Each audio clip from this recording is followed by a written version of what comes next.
This episode, we review director James Gunn's Superman and director Gareth Edwards' Jurassic World Rebirth.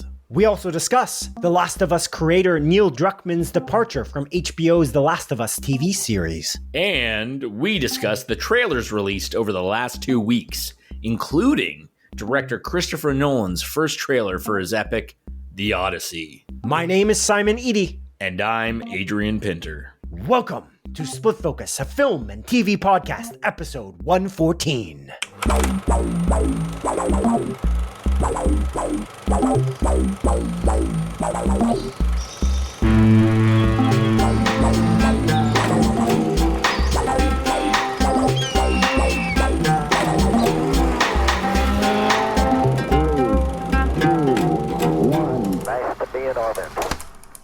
Oh, my buddy, my pal, my Adrian, my friend. We are You're here. Adrian. That's so Sure. nice. You're the only Adrian I know, so Nice, dude. not to diminish it. That's so sweet. Anyway. It's not diminished. Okay, well, that's nice. That's nice. I think we should just get into it. We got a long podcast ahead. Theoretically, we got a lot of content to get through, a lot of conversations to have about film and TV. Usually we banter for a bit. I mean, I don't want to jump the gun. Do you have something you want to talk about? Maybe you want to say something you want to say to the audience. Maybe you want to say to me. Maybe there's something that happened in your life that's super exciting. I'm in if you have something like that. I mean, there's a couple things, but no need to update you here, man. I made a lasagna today, though, like a veggie lasagna, a big one. So I'm gonna be freezing it because it's just my fiance and I, right?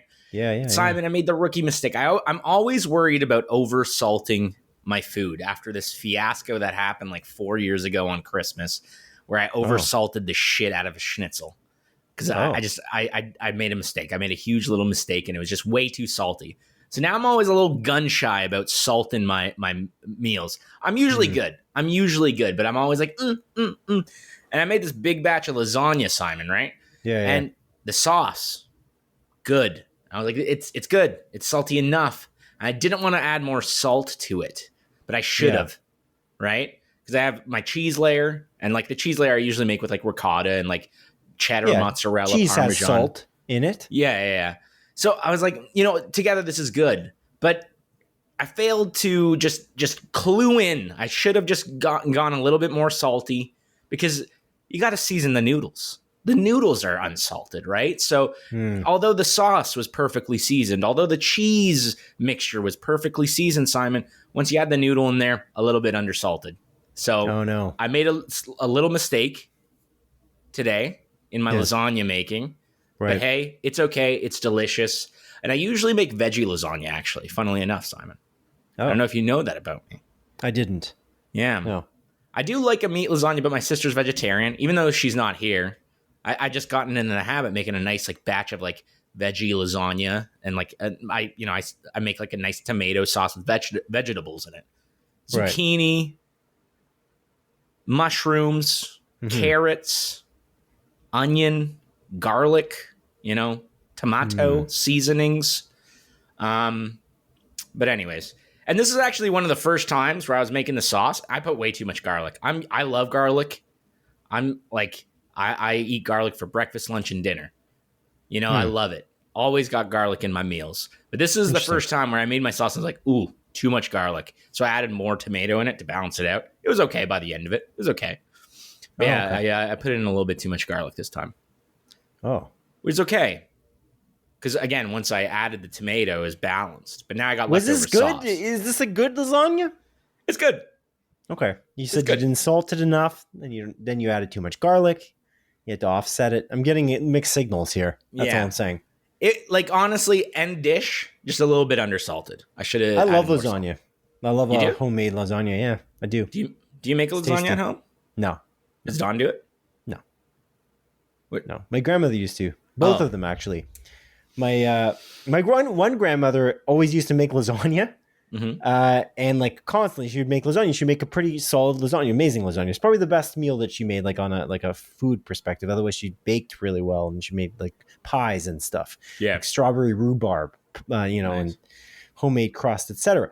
But my other grandmother, she's Croatian. So she didn't really make lasagna because it's not really a Croatian dish, but she made lots of really great Croatian dishes. Amazing. She's like an amazing cook. She was amazing. Name at two cooking. of your favorite dishes that are Croatian. From her? Based. Yeah. Well, the thing is, I don't know the name of them because they always dumb down the names of everything. Yeah. Well, explain them.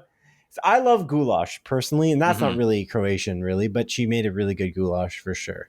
And then she made like a strudel. They called it a strudel, but it's not really. It wasn't strudel, obviously. But she made like a pastry with like cheese in it or apple, delicious as well, or any berries or whatever. She would make like crepes, delicious. They call it palachinka. Yeah, palachinka. I know that. There you go. That one I know the name of. But lots of cool stuff. Yeah. Stuffed peppers. I know you don't like bell peppers, but like, so good. I like so Simon, again, I do like bell peppers. I don't like cooked bell peppers because I find them cooked.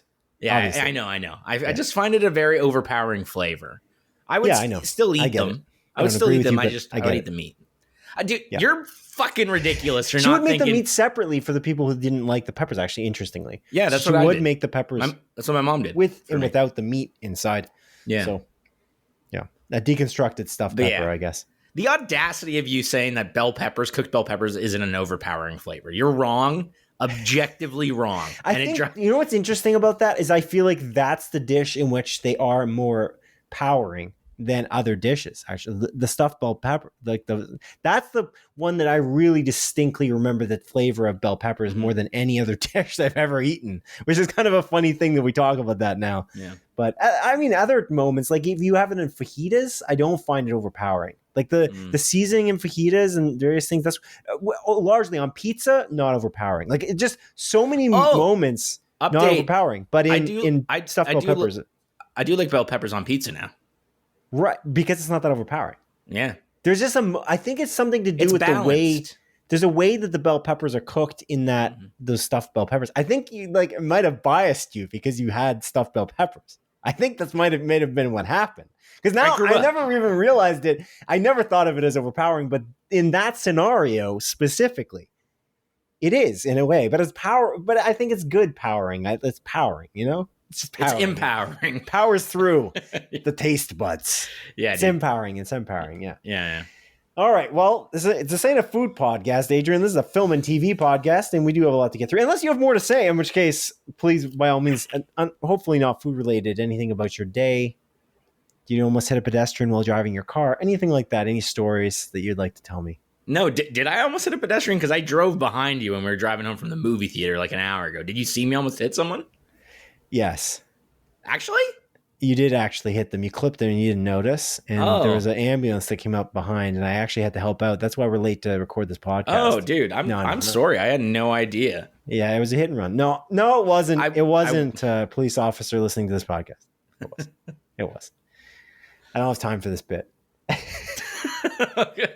All right, let's get on with it. We're in a hurry here. I was going to say, we just saw 2 movies in theaters. Let's get into the film and TV. Let's weasel our way into it. We saw 2 movies in theaters in the last 2 weeks. This is a bi-weekly podcast. We record the episodes every 2 weeks. This is recorded, in this case, on a Thursday before the release date. We release every episode every 2 weeks on Tuesdays. So this is being recorded on the 10th of July and set to be released on whatever day Tuesday is. But you know what day it is because you're listening to it, so I don't have to specify. Anyway, the point is,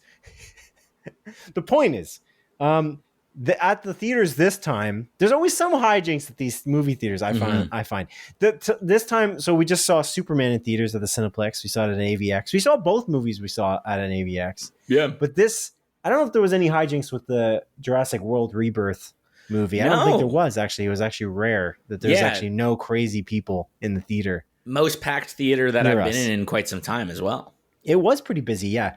Superman was not that busy in theater, which was weird. We'll get to the review of that a little later. But there was something very strange. In front of you, the guy sitting in front of you, he got up and left like 4 times during the movie. And then him and his buddy, there was just the 2 of them sitting in front of us. they left before the end of the credits, or even before really as soon as the credits started, which I was like, I don't understand. Have you never been to a superhero movie before in your life? It's also a James Gunn superhero movie. James Gunn's obviously had the history of working in the MCU, which always does end credit scenes. I was very confused. I don't understand why people are like, what are you going to beat the traffic? I don't understand what you're doing. And then the strangest thing is the guy who kept getting up. The weirdest thing about him is that when he sat down the first time, his butt crack was clearly visible. Every single time he got up and sat down, his butt crack was visible sitting back down. More and more obvious. Each time.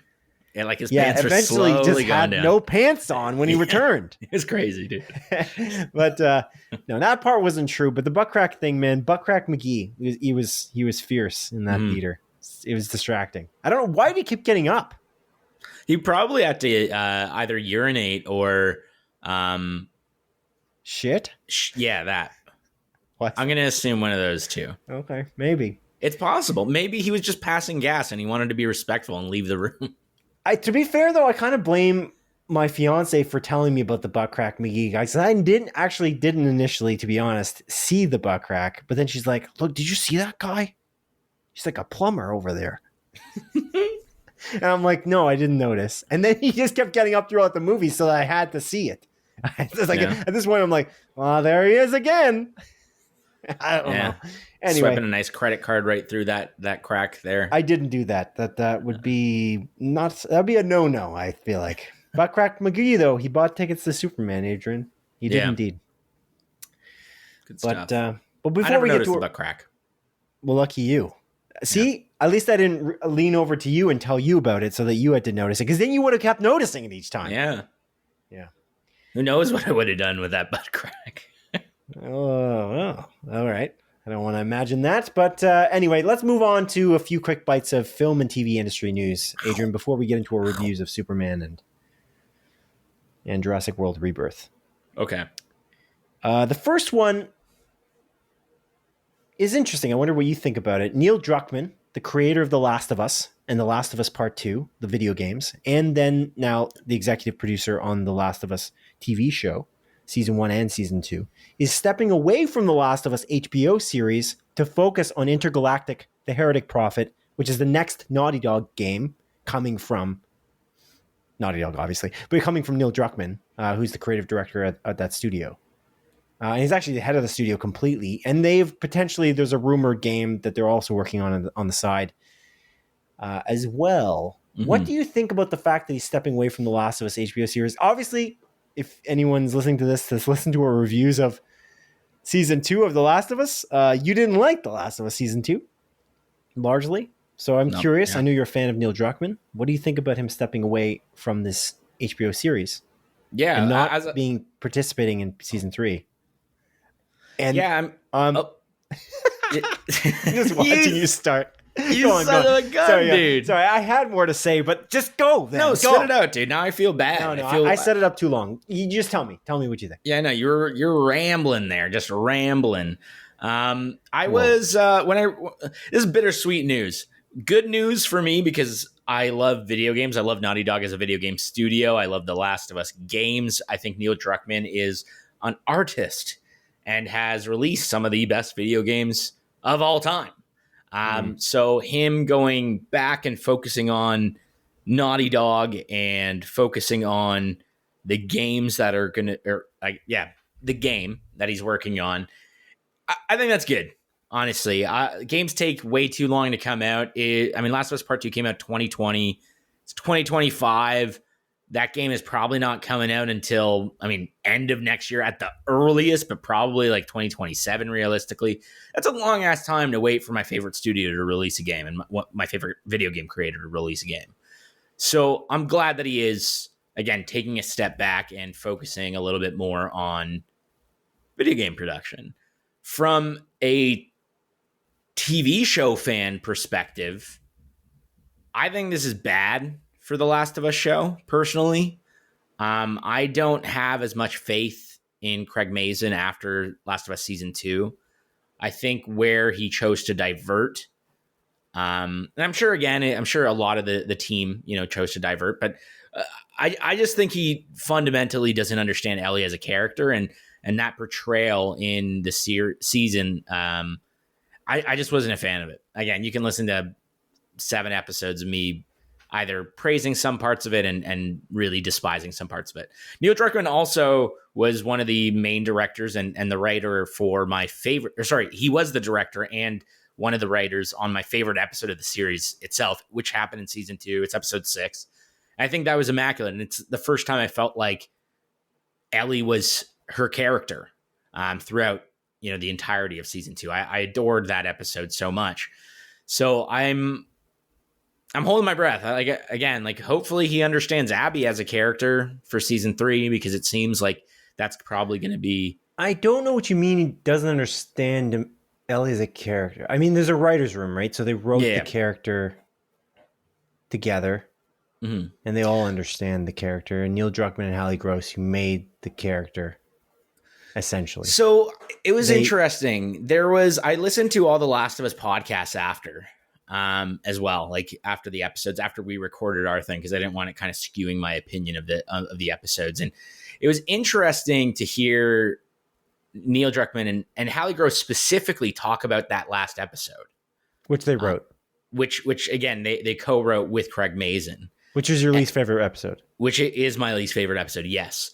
But it seemed like Hallie Gross in particular was kind of unhappy about some of the choices that Ellie made in that episode, and actually pushed a little bit back on Craig Mazin for some of the decisions that were made. And Craig Mazin kind of explaining why Ellie made those choices in that episode. So it kind of enlightened me that maybe they didn't have as much creative power as, definitely they don't have as much creative power of the show as Craig Mazin, right? They're coming in from the video game industry. Hallie Gross did, I think she was involved in Westworld, if I recall correctly as well. But like Neil Druckman, this is his first foray into the TV industry. So, and I feel like, with Craig Mazin, I think he had final say and final control. And so I don't know. Again, I just don't think he nails what Ellie is from the game in the TV show. Whereas I think pretty much every other character was nailed. I think Joel is very similar in both series. I think Jesse is. Dina, I think, is a little bit more charming in the show. I gotta reiterate this, they're not the same character. We're watching a TV show versus the game. I know, man, but my point is every other character is similar to the video game, and it seems like he has an understanding of those characters, but I think he has a misunderstanding of how Ellie acts. So they all have a misunderstanding, right? Because the character's written differently overall. It's a completely different actions this character is making in a fundamental ways. Yes. So either Neil Druckman wasn't there, he went to sleep. If you watch the behind the scenes, Neil Druckman talks in every single behind the scenes for every single episode. Mm-hmm. I don't buy that he was not involved enough. And if you're that much of a creative as Neil Druckman is, and an invested creator, I don't think that he just lets, it's okay, you don't understand the character. That's fine though. It's a writer's room of 3 people. Essentially, I don't think there's a 4th writer, right? Is there? Maybe there was one for episode 5. They were the 3 credited writers for those last 2 episodes, if that's what you're asking. In general, Craig Mazin wrote all of the other episodes. I think so. Show. Yeah, that seems right. So, but that's when they look at the skeleton of the episode of the entire season, and they break it down, because that's how the writers' rooms typically work. From my understanding, when you're writing a show, you all come together and you determine who's writing what, but you also determine the skeleton of the show. And you figure out where things are going to go.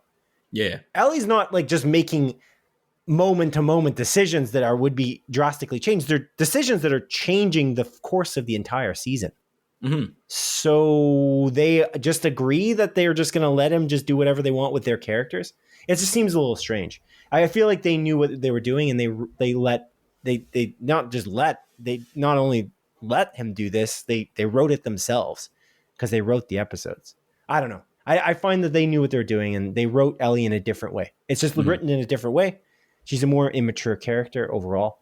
It just seems obvious. I don't know. You can blame one guy, but they're involved. It's completely, they wrote it. They literally wrote that literally the worst episode, which has one of the worst scenes in the entire season in the woods. Far, yeah. Because it's nonsense. It's just written badly. So I think maybe they might have been spread thin, but maybe they got a little, I don't know, but they wrote it. That's what happens when you put your names on things. Yeah. But yeah, their names aren't on the other episodes, to be fair. And I imagine that Neil's involved in the rest of the season because, again, he's in the behind the scenes talking about every episode. In every single behind the scenes, you literally see him talk about every single episode. Yeah, because he's one of the two showrunners. Like, he was a showrunner for these first 2 seasons. There you go. There you go. So yeah, he's super involved. He's as involved as it gets. Yeah. Are you disputing that or not? No. Like, You look confused. I mean, obviously he was a showrunner. I just don't like. I mean, Neil Druckman obviously understands that character because he created her, and I've seen what he did without Craig Mazin's involvement. I've seen what Hallie Gross did without Craig Mazin's involvement when they created The Last of Us Part 2.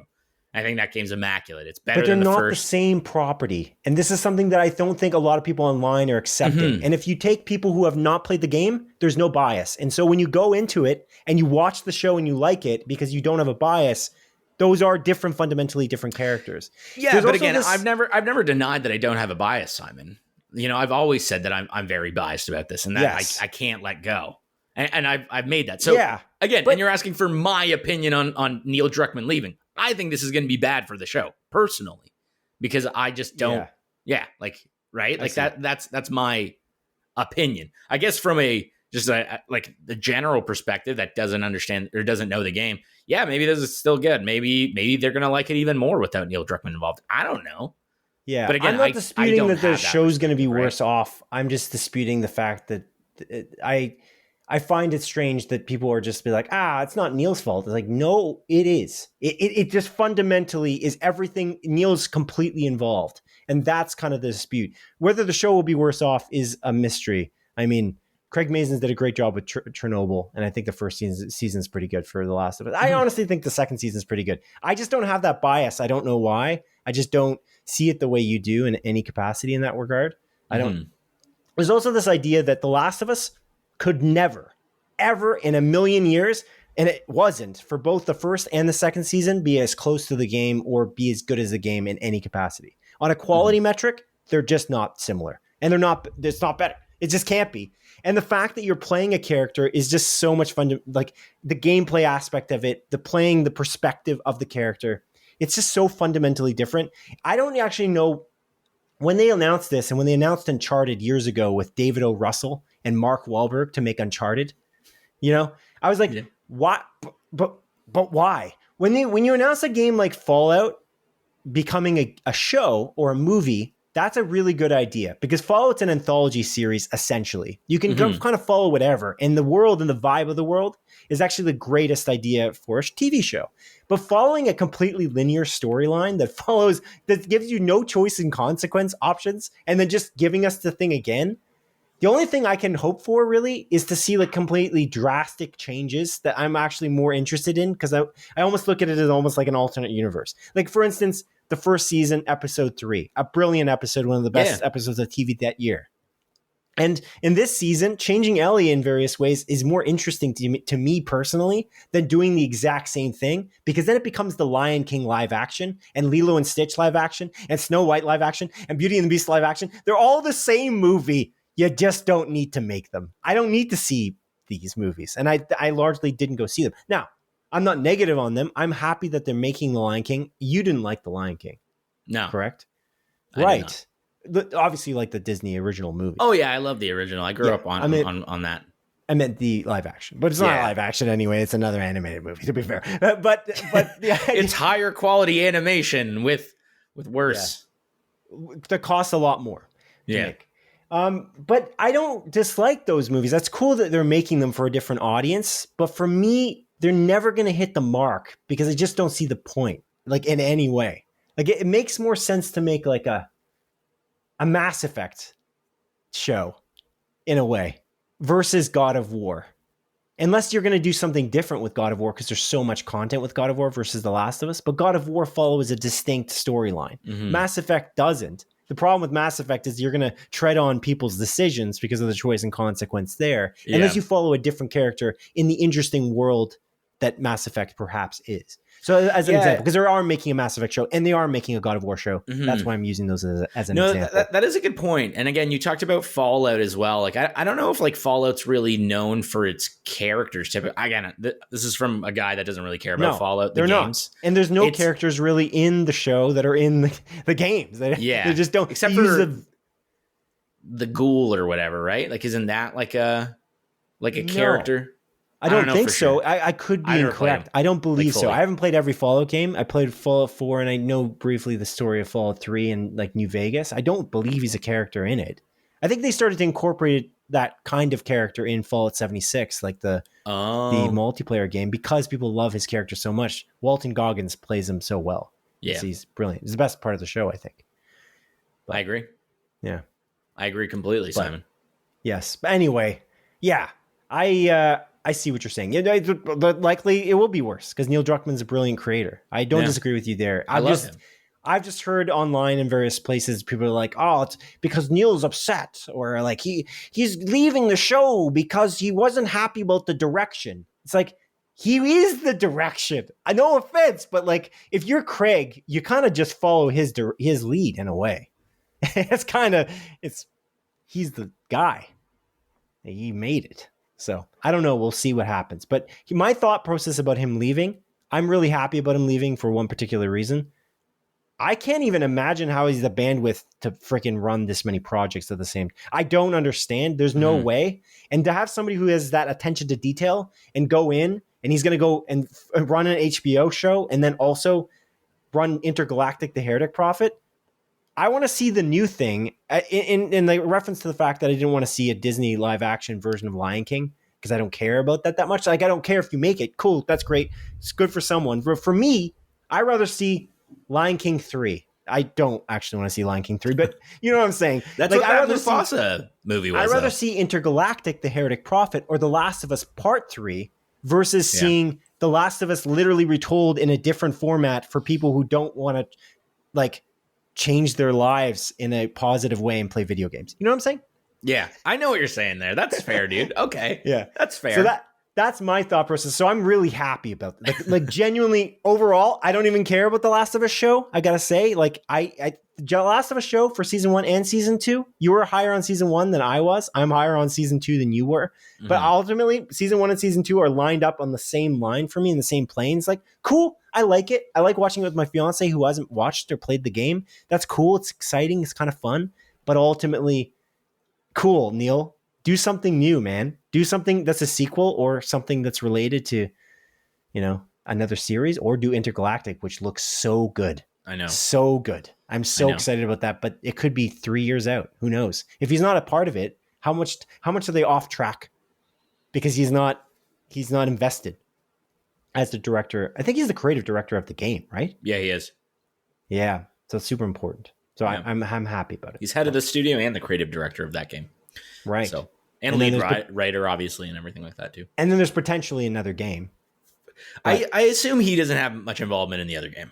But he's the head of the studio, so they need to. Apparently, he said something in an interview where they were saying that he's like they're bouncing ideas off of him, and then he, like, even for Intergalactic, when he's gone, they say, "Oh, this is what we've been working on," and he's just like, "Oh, that's not good."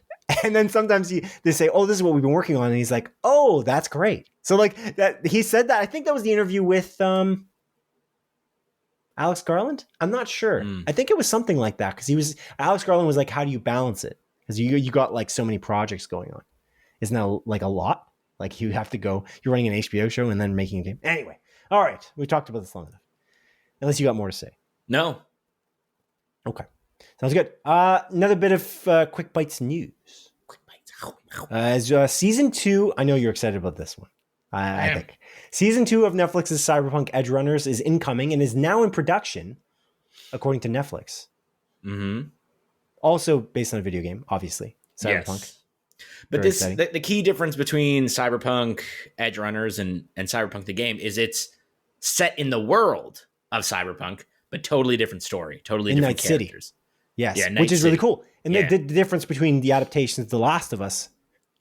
It's just a linear, it's just following. This is actually the greatest example we could literally just talk about. It's completely connected to what we were just talking about. This is less like The Lion King, animated movie again. And this is more like Fallout as a TV show adaptation, which is super exciting. And that first season was excellent. Cyberpunk Edgerunners, yeah, I agree completely. I think it was fantastic. It's what got me into Cyberpunk, the video game, Simon. Yeah. I which think is you cool. know this. I do know that. Because I heard such good things about the anime. I was like, I'll give it a try. I'll look at it. I'll watch it. And then I was very invested. Me and my fiance watched the entire thing together. She adored it as well. Sweet. And they were smart. They put Cyberpunk on sale when this show released. Yeah. So I think I finished episode like 1 or 2. We like watched the first 2 episodes, and then my fiance's like, okay, cool, I'm going to go to bed. And I was like, fuck. And then I immediately went on the PlayStation Store, bought Cyberpunk, downloaded it, and started playing that night. And like created my character and everything like that. So I think the part of the story you're missing too is you initially started it a year ago or 2 years before that, and you didn't really vibe with it at the time. It was incredibly glitchy. Right, so that's a great example too, is that you said that it was on sale. They were starting to like ramp it up, but it really, I think it hit a fervor when the show had come out too, like Edgerunners, because that game was very glitchy. It was being refunded on PlayStation. People still bought it in droves. It was still wildly successful by any stretch of the imagination for a video game. But once the show had come out and then they had done all these updates, it was in such good shape at that point that it started to sell like even more. And then the DLC came out later after Edgerunners, and I feel like people were very hyped afterwards too. Yeah, but season 2 of the show is awesome. Obviously, like it's do not watch the trailer for this season. It spoils the first season entirely. I mean, watch it if you watch the first season, I guess. Yeah. But yeah, it's the second season, because it's highlighting like, hey, this is an anthology. Like this is going to be, it's still in Night City. It's going to be new characters, yada, yada, yada. But it still just spoils the entirety of the first season. Yeah, so, it doesn't spoil anything about the second season at all. In fact, it gives us nothing for that at least, which is cool. But it does spoil the first season, which seems like a weird choice because it is a anthology series. It is an odd choice indeed. But I'm very excited about this. Again, I think Edgerunners, like the anime was immaculate. I think it's like one of those anime shows that even people that don't like anime can get into, like our like mutual friend Peter that like he's not an anime guy at all, and like is very picky and choosy like on the odd anime that he'll watch. And like this was one of the anime shows that he like watched and was like, this is fantastic. One of my good friends Carter as well, he's not an anime guy at all. This was like an anime that he got into and loved. So like I hope they nail it with Edgerunners 2. I think it's the same creative team, same animation studio. So I'm very, very excited about what they can come up with. Studio Trigger. Yeah, Studio Trigger, exactly. And I'm just curious when this is going to come out, because like I want to replay Cyberpunk. I want to play the DLC. I know they're coming out with apparently the last update, update 2.3 is supposed to come out, I think last month, but then got like delayed, and they said like it's going to be a little bit larger than expected. So I'm going to wait for that. But I'm like, do I just wait until Edgerunners 2 comes out to play? It depends on how many games I'm juggling, but I really want to fucking play Edgerunners. Just watching that trailer, I was like, fuck, I want to play Cyberpunk, man. Yeah, I think it will be next year. I think. I don't know. The show, the season 2 of the show. I feel like the update's supposed to be imminent. It was supposed to come out by the end of June, but they got delayed. I wonder what the update will be, though. That's the thing. Like the actual update to the game, I'm not sure. The last update was pretty minimal from my perspective. Like they added, like you could change colors of cars, you could do customization in various spots for your character. That's cool, but I don't. Didn't they add more Keanu Reeves though? Oh yeah, they added it. Yeah, he shows up in more places. I don't think it's more voice lines though, unless I'm mistaken. I think it's just he shows up in more spots. But there's so many voice lines in Phantom Liberty, the DLC that also stars Idris Elba. Oh, what a good! And I think From Software now at this point are like masters of DLC, like of making like a really like compelling package, like Phantom Liberty, Blood and Wine DLC from The Witcher, and then I'm mentioning like Elden Ring DLC basically by mentioning From Software. They're very valuable. Oh, it's funny. We talked about Elden Ring being made into a movie. And how we kind of thought that way, like, what are you going to do with that? It's Alex Garland, like the writer and director of like Civil War and writer of 28 Years Later and 28 Days Later. he's somehow going to direct an Elden Ring movie. And I just don't think that's a very plot heavy or good thing to potentially make a plot around. I guess a movie is a strange thing because it's very gameplay oriented, Elden Ring. But I will say it's kind of perfect because of the fact that the plot is so vague. It's kind of great. It's actually what we were just talking about. Maybe it will be a lot better than we anticipate because he can put his own spin on what Elden Ring is. But yeah, I guess we'll see. Yeah, I'm excited about Edgerunners too. I really liked the first season. I watched it alongside, I've been doing this thing with Synergy. I watched it alongside my second playthrough of Cyberpunk when I played Phantom Liberty. And it was very good. Excellent show. So, yeah, definitely worth watching. 100%. Just I feel like I don't know. Anime's like got a weird. Do you find that anime has like a bit of a stigma to it? Even the way you described it with Peter, like he doesn't like certain anime. It's like, yeah, but I don't know. I don't know if that. It's like I'm a fan of good stories. You know what I'm saying? Yeah. You know what I mean? Like this is an excellent story. It's really well animated as well, but it's just an animated show that's excellent. Like you can. I don't know. There's sometimes it's like there's some tropes in anime, like very classic anime that I don't like either potentially, but it's just like maybe that's not good. You know, maybe we accept it because of getting used to it. Like, oh well, it's just anime. That's just, that's just what it is. But it doesn't have to be because Edgerunners is not like that, and it's. Yeah, exactly, man. Yeah, like I mean, Attack on Titan, I think, is like one of the prime examples where I think it's immaculate. There still is like the odd anime trope here and there, but it's just a phenomenal story. That's what matters that you most. Can get into.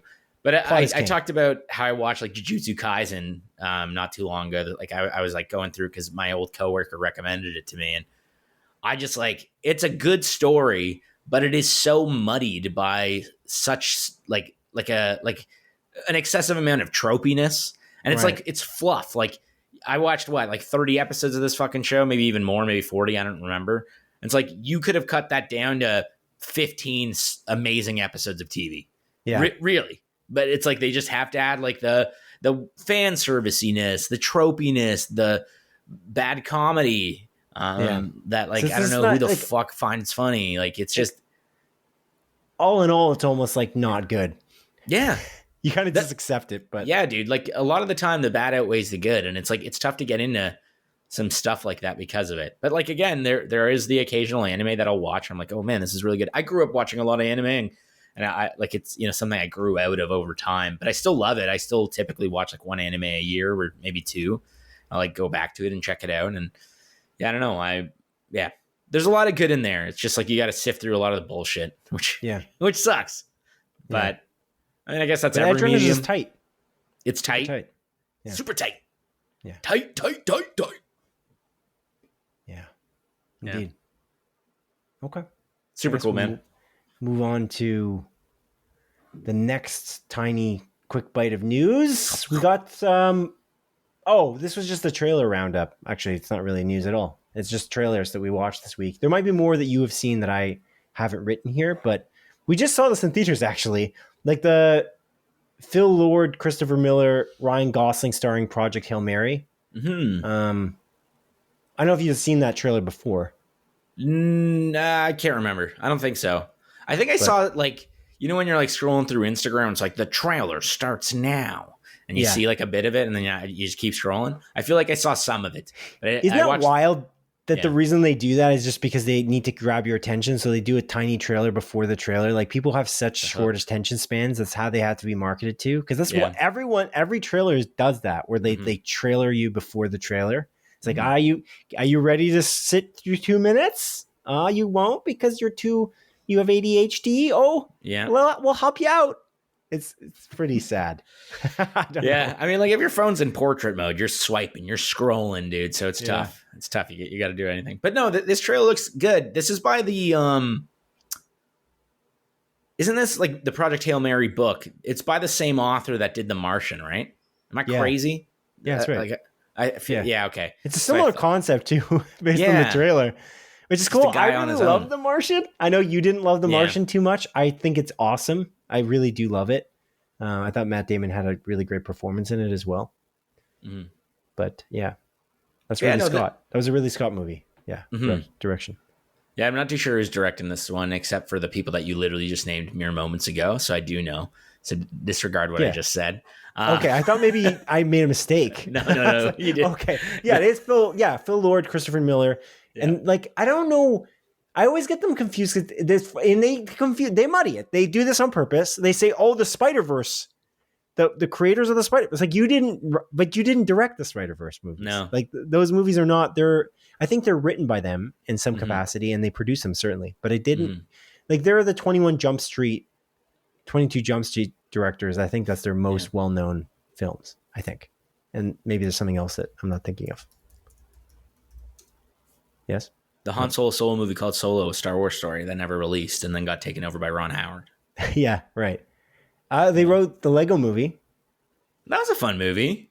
Yeah. That was a fun movie. The Lego movie and Cyberpunk Edgerunners, funnily enough, have the exact same plot line. I didn't watch the Lego movie, so I can't make that connection. They do have a very similar plot line, funnily enough. Like not even being facetious. There was a meme going around, actually. One of my old coworkers sent it to me. And I looked at it, I'm like, yeah, this is actually a fair argument. And I was like, yeah, I can see. I can see the connection. But anyways, yeah, again, this movie looks cool. Ryan the Goose Gosling, he's just a regular old science teacher, and he gets sent out to space to save the world or something, and then he meets an alien. Seems cool. Yeah, it does look cool. I'm interested. Yeah. Okay. Next trailer. Did you watch the Edgar Wright trailer with Glenn Powell, the Running Man? The remake of the Arnold Schwarzenegger movie? Yeah, so I did. I love Glenn Powell. That's my man crush, dude. I just think he's I feel like he'd give you a nice warm embrace. He seems like a very nice fella. Charisma of a god, you know? And I love Edgar Wright's flicks. Big fan of Edgar Wright's movies as well. So I think this is like a match made in heaven. I never watched The Running Man with Arnold Schwarzenegger. But if I'm aware, or if I'm correct about this, I think this is more faithful to the book, like the Stephen King book, whereas the Arnold Schwarzenegger movie back in the 80s or whatever was a little bit more sci-fi and not as faithful to the original novel, if I read correctly online. But yeah, this trailer looks fun, man. Edgar Wright has such style. What was his last movie? Was it that horror movie that we didn't love? With Anya Taylor-Joy? Mm-hmm. That one? Yeah. Is that the one? Yeah, I think so. I forget the name of it. I don't know. Like I keep thinking red light, blue light. That's there's red lights in that movie. Edgar Wright movies. Edgar Wright. Last Night in Soho. Oh yeah. Was it the last one? Yeah, that it seems as such. Yeah, it seems as such. Cool. Yeah. Cool. Which was fine. I didn't love it. It was cool to see him kind of go into a different genre. I just don't think that was executed all that well. But yeah, The Running Man, stoked for it. Gonna watch it for sure, man. This trailer seems really fun. There's been a lot of content. I mean, again, this is based on a Stephen King book, but there's a lot of that, like, oh, everyone's coming to kill you. You got to survive in a city to make a bunch of money. I'm thinking of the Quibi show with Liam Hemsworth. The Quick Bite, yeah. We're on Quick Bite News, and we're making a reference to Quick Bite. Yeah, that one. But even most recently, there's what was that called? It was with Christoph Waltz. What was that called again? It was called Dangerous Game. A Dangerous Game. Yeah. A Dangerous Game. There's also the more recent one with Jake Johnson, where he's like, everyone's trying to kill me. Then there was also I didn't watch this one, the John Cena Aquafina movie. I think it was called like Jackpot. Yeah, right. I saw that. Yeah. You didn't see that one? No. It's not that good. Don't watch it. Oh, okay, fair enough. I like John Cena Aquafina though. I do like them as well. Yeah. But okay. That's cool. I should mention Christopher Miller and Phil Lord. They directed. I love this show, The After Party. That's the thing that they did most recently that I like the most. I like 21 Jump Street enough, but I think that After Party is really good. And it was. Sad. Did you watch season 2 of The After Party? Because I never did. Yeah, it's good. Oh, yeah. It's sad it got canceled because it's pretty good. It's like whodunit. Cliffhanger ending, or no? No, because they solve it. They solve it in the first one too, right? Yeah, they solve the crime. It's just like who murdered the person, and you figure it out over time. Oh, it's also got Zach Wood Wood in it. Mhm. Zach Woods? Is it Woods Yeah. or Zach Woods? I think it's Zach Woods. Yeah, Zach Woods. Plural. From The Office and from Avenue 5. 5. Is it called Avenue 5? I was gonna say 7th Avenue, and I was like, that's not right. Yeah, the one with oh man, the names are escaping me here, but the one with the dude from naming Hugh Laurie, people because, Hugh Laurie from House. He's in it as a captain of a ship, like a cruise ship that's going through space. Yeah, that's a really good show. That's really sad that got canceled. Yeah, exactly. The first season was much better than the second one, but yeah, it is a bummer that it did get canceled because I like both seasons. Yeah. Okay, other trailers. There's also I guess we'll leave the best for last. We just saw this in theater again, unless you hadn't seen it before. But the Bill Hader starring the Cat in the Hat movie. Yes, the animation style of this is what stands out to me the most. Mm-hmm. Is that it changes. It reminds me of Puss in Boots: The Last Wish, in that the animation style changes based on the situation that they're in. Yeah, it's pretty appreciate. Cool how they do it. It's interesting, though, because I like some of the animation styles, and then the other animation styles seem almost like cheap. AI has ruined everything, genuinely. Oh. And there are like with the human characters when they're on them, and like you see like the animation, it's like this looks like if AI tried to do like a Pixar animation kind of a little bit. Okay. I don't know. Maybe that's. I feel like I'm being rude. Someone put in a lot of hard work. I liked it. I thought it was good. But yeah, like I don't know. It took. Yeah, I didn't love that, but most of the animation style I do like. So it's kind of like a toss up. I really like Bill Hader as well. Yeah, me too. Did you watch the Mike Myers like Cat in the Hat movie when you were a kid? I didn't. I never saw it. Did you? Yeah, it's fucking nightmare fuel, dude. I liked. I did not like it when I was a kid. I did watch it though. Oh, interesting. Okay, it's creepy, dude. The cast in this is pretty good. I was looking at the people who created it, like Alessandro Carloni. I was looking at this the other day because I was curious, like what they did. He's like he's a Kung Fu Panda dude. Oh, like he was involved in Kung Fu Panda. Did you like the Kung Fu Panda movies? I watched the first one, which I enjoyed. I had a coworker who told me that their dad's favorite movies are Kung Fu Panda movies, and then he can't get him to stay awake for any other movies except for Kung Fu Panda. And this is like a 60-year-old man. And I thought that was the funniest thing ever. I thought that was the greatest. He's like, nah, even action movies. It's like, most likely he'll stay awake for action movies, but if it's like a drama, he won't stay awake. But if it's Kung Fu Panda, he'll stay awake. And it's like the movie, he's seen it, and he'll see it over and over again. Not like watching a different Kung Fu Panda movie. You'll watch the same one over and over again. You'll stay awake. Like, that's remarkable. That's a very wholesome story. But anyway, the other writer or creator of this, director for Cat in the Hat, is Erica Rivenoja, and she wrote Borat's subsequent movie film, which I think is super cool because this is not that at all. She was also a producer on South Park, and I'm trying to see what else she wrote. But interesting, because Bill Hader was a writer on South Park. I don't know if he still is, but he was. Oh, and she's a writer on Clone High as well. Oh, okay. They brought that back, didn't they? They brought back Clone High, didn't they? I never watched any Clone High. Did you watch? You liked Clone High, didn't you? I did, yeah. For someone else? Okay. Yeah. Clone High. There was a reboot, wasn't there? Am I crazy? I don't know. I don't know anything about Clone High other than you liked it. that's the thing. Yeah.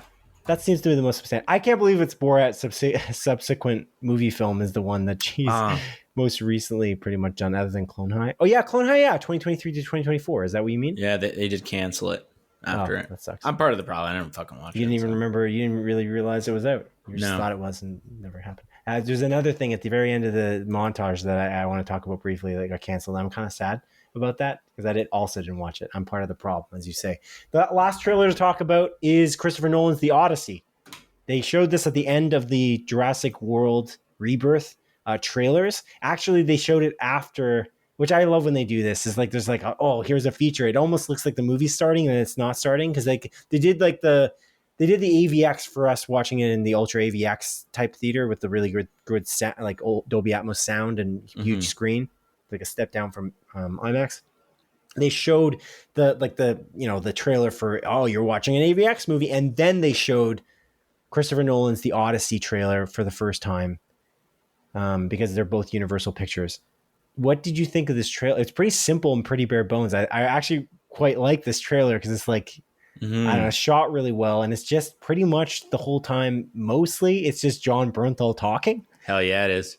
Yeah, Hell yeah, it is. yeah, I like it's John excellent. Bernthal again. Yeah. The greatest. Like he just gives 120% every time. The guy's great. One thing I don't know if you picked up on: everyone has different accents. Oh, I didn't. Yeah. Yeah. So I feel like it's just a creative choice where they're like, just fucking talk however you want. Who cares? Yeah, who cares? Which I'm fine with. I don't really care because I think this is going to be a little bit more fantastical of a. Well, yeah, they're not Chris Nolan speaking movie. Greek.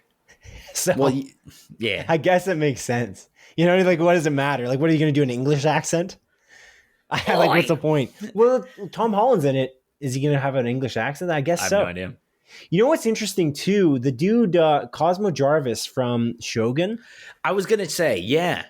I think I had that in my write up, but then I didn't because there's just too many things in the montage.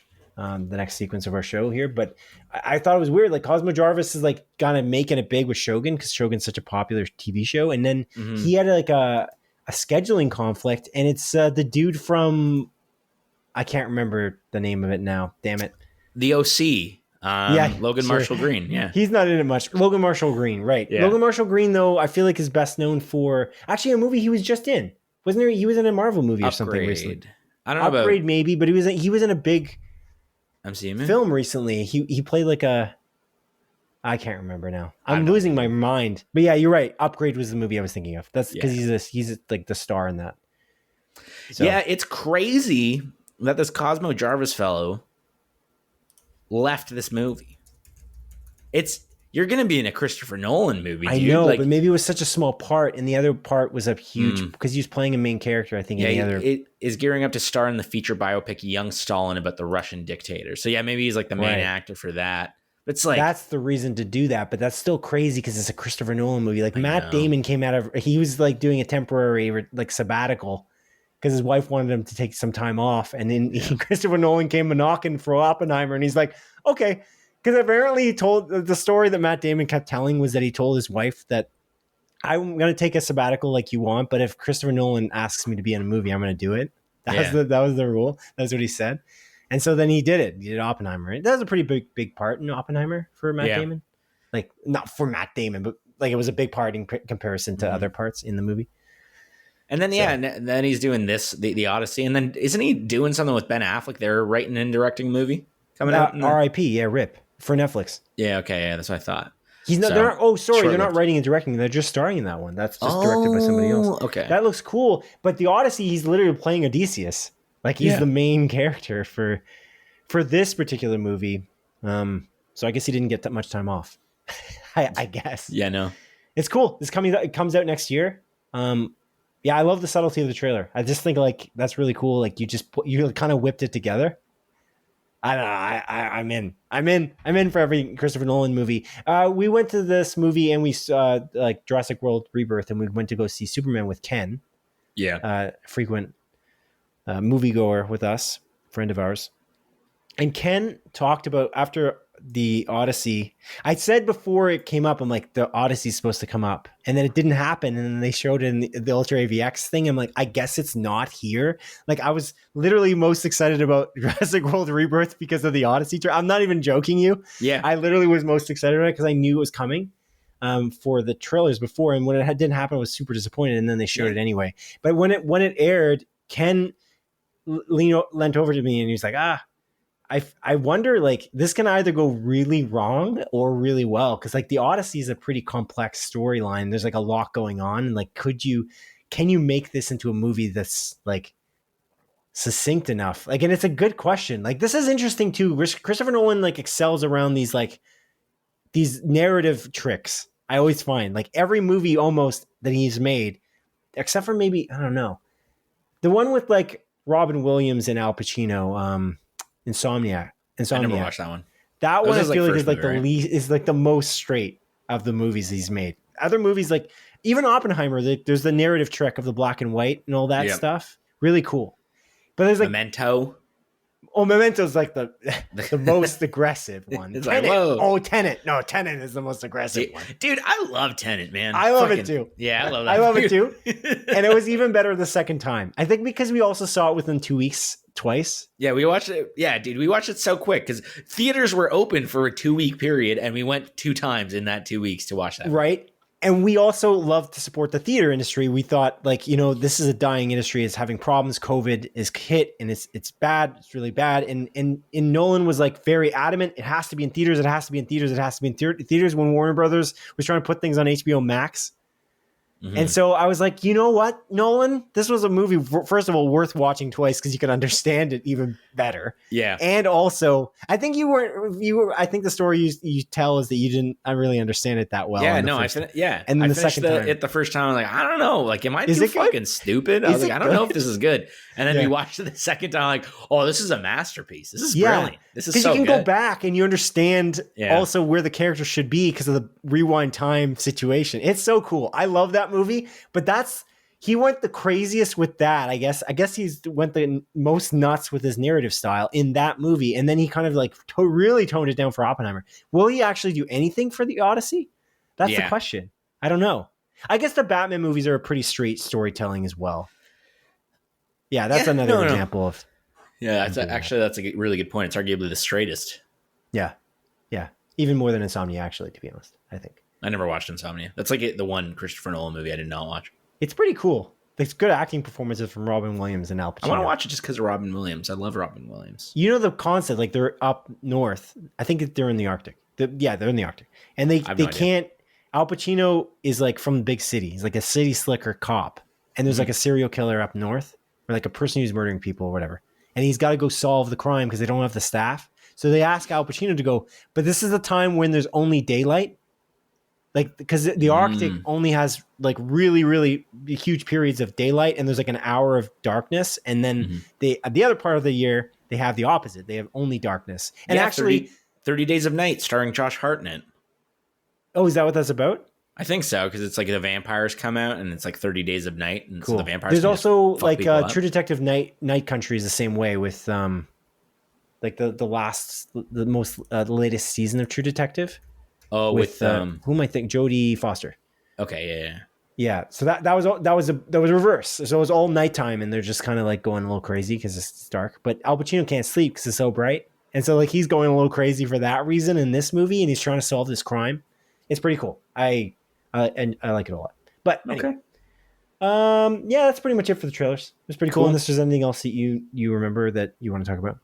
That's the best part, Simon. I never remember anything. Okay. Is that a good part? Yeah. For the audience? I don't know. Who's listening to this anyway? Let's be real. Except for maybe Ken, and I'm not even sure he's listening. But yeah, okay. Well, then that's it. That's it for our brisk, quick bite news here.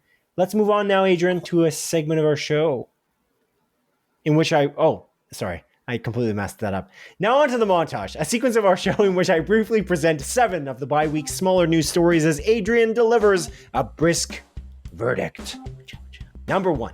As announced on social media, the hit Steve Martin short comedy series Only Murders in the Building has wrapped production on season 5. Steve Martin short. Yes. Number 2. According to publication Deadline, Wicked and Crazy Rich Asians director John M. Chu has been hired on to direct a Hot Wheels movie for Mattel and Warner Brothers. Oh, nice, dude. I think it's gonna be as big as Barbie. Maybe. Number 3. FX's Jeremy Allen White starring restaurant dramedy The Bear has been renewed for a 5th season. Hell yeah, it has. 4th season. Real good.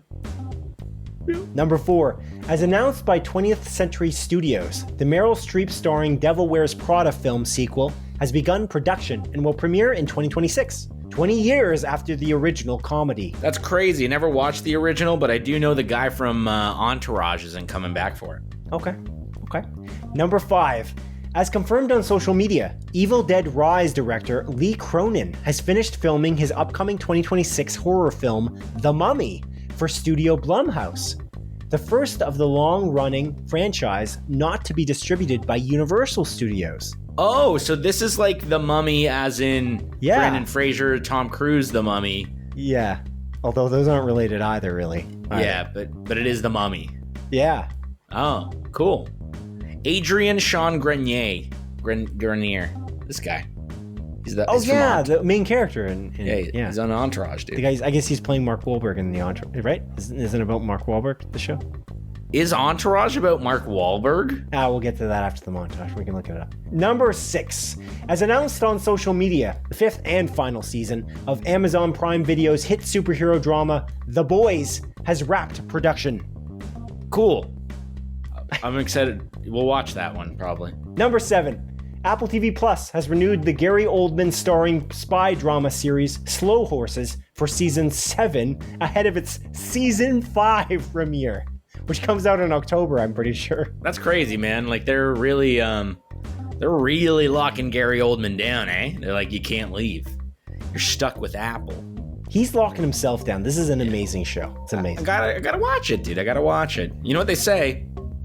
An apple a day keeps the doctor away, and that's why he's making all these seasons. All right. Sure. And a bonus number 8.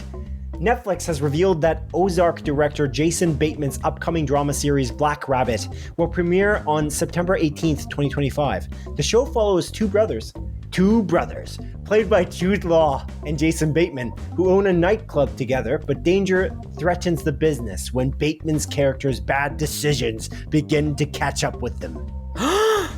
You were talking about where is this? It's here. It's soon. Yeah. Nice. Number 9. A bonus number 9. According to Sinners producer Sev Ohanian on the Screen Crush podcast, Oscar-winning costume designer Ruth Carter was able to utilize a warehouse full of costumes that she designed for Marvel's failed Blade movie for the background actors in director Ryan Coogler's horror period drama Sinners. They were on a tight shooting schedule, were running out of time to build the necessary costumes, and Disney was apparently kind enough to sell the costumes to the Sinners production team at cost. And I threw this in here for fun because I thought it was awesome. Dude, we're not getting Blade. No. No, but they were apparently going to do a period thing for Blade at one point, and then I think they scrapped the idea completely, so they just had a warehouse of costumes that they would never use. It's crazy, man. It's nuts. Anyway. Wacky, dude. And a bonus number 10. We're really killing it with the montage here. Bonus number 10. According to Deadline, the J.J. Abrams 1970s action comedy series Duster has been canceled by HBO after its first season. Damn, dude. I kind of forgot this came out. Josh Holloway deserves better. But at the same time, I don't want to support J.J. Abrams. And that concludes the montage. All right. So here's the thing about Duster. I just want to say this because it's kind of on the topic here. Yeah, sorry. Duster is 92% on Rotten Tomatoes. I didn't see the interview, but I read about an interview with Josh Holloway when he got this role in Duster. Even Popcorn Meter, very high, again, 84%. But he was saying, like, he said something along the lines of, I must have thrown a penny over my shoulder and hit a mirror that broke because I just can't get anything. Like, he couldn't get any jobs. That's why he's not in anything. But he's such a good leading man, in my opinion. Like, I feel like he would be amazing. And I feel bad about not watching Duster for this very reason. But I'm just such a counter fan of Rise of Skywalker and what J.J. Abrams did with Star Wars as a whole, and the laziness that his involvement in that is so atrocious that's the reason I didn't watch Duster. And now I feel bad because I feel like Josh Holloway deserved this, and this is a 92% on Rotten Tomatoes, and nobody saw this. It sucks. It kind of sucks because Josh Holloway deserved better, as you just said. I completely agree with that. It's funny that you said that. I don't know if you said it because you saw that interview with him or not. No, but I just said it because he deserves better because of after Lost and after that one paintball episode of Community, he deserves better. Yeah, like he's so good in Lost. I'm shocked. Like the only thing I've seen him in after that, the Community episode, but he's also in Mission Impossible for like 5 seconds. 4th or 5th one, Ghost Protocol. Ghost Protocol. Yeah, it's sad. It's sad. He should be in more stuff, and like I hope they pick him up. That was a leading role. Maybe he's being picky. I don't know why he's not being cast in more things. But he's like, I'm telling my agent to look for stuff. I don't want to not have a job. Like he's looking to be in more things. It's not like he's trying to do it. I just thought the funny thing is like he has such bad luck that he can't get anything. He threw a bad penny over his shoulder and hit a poor guy. Glass mirror. He's good. Dude, it's crazy. You are right. Mark Wahlberg. Yeah. So according to Mark Wahlberg, Entourage was initially conceived when his assistant asked if he could film Wahlberg and his friends, calling them hilarious. Blah, blah, blah, blah, To be more satirical of the Hollywood lifestyle, a fictional approach was chosen rather than a straight documentary in order to keep content light and avoid directly depicting Wahlberg's violent past. Vincent Chase who's played by Adrian Grenier, was envisioned to be more similar to Wahlberg, but it was decided that some of his and his friends' activities, particularly some elements of their criminal past, would not work well on television. A lighter approach was subsequently decided upon. That's crazy, dude. Did you watch Entourage? Yeah. That's even weirder that you didn't know that. Yeah, I watched all of Entourage. I didn't watch Entourage. I just know that as a fact. Yeah. I was interested in it because of that, potentially, but I had never watched the show. I've watched one episode. It's not great. Oh, it's not good. It's an HBO show. I liked it. Oh, it's not on HBO. It's Stars. Am I wrong? No, is it on HBO? No, it is HBO. It is HBO. Okay. Yeah, no, I watched it. I watched it when I was young. I liked it when I was young, but it's also like they all kind of suck. Yeah. Yeah. But you don't like that. That's the funny thing. You don't like when but it's all a comedy. The characters kind of suck. Yeah, it is a comedy, so you could like it then. Yeah, but they just like the studio like cheating on their. Yeah, that's good shit. That's good shit. But the studio is like on another level of quality compared to Entourage. Dude. It's shot really well. Yeah, that's part of the charm. Let's be I don't know. real. I just don't have that affliction that you have. You know. I'm just not like if I don't like any of the characters, I don't want to watch the thing. Yeah, I mean, it's like I don't know what that is. I need someone to be like have redeeming qualities. Unless again, it's a comedy where you're like, man, this guy fucking sucks, but it's funny. You know? Yeah, redeeming qualities. I think maybe what it is on a rooted perspective is like the root. And I agree with this aspect. If this is true, is that every character has to have relatable human elements. Like, I need to be able to. You need to be grounded in some way. That's why like supernatural characters and some things. I'm like, what do you? Whoa. Like, calm it down. Like, I got to be able to relate to these people. They're just like wackos. Like, that's not useful. Yeah, there's got to be nuance in every character. Yeah. Sure. You know, even like, I mean, we can dive into what we've been watching. You want to just dive into what we've been watching? Sure. Yeah, do it up. So I'll talk about it because I talked about it last episode, but I've been rewatching You. Me?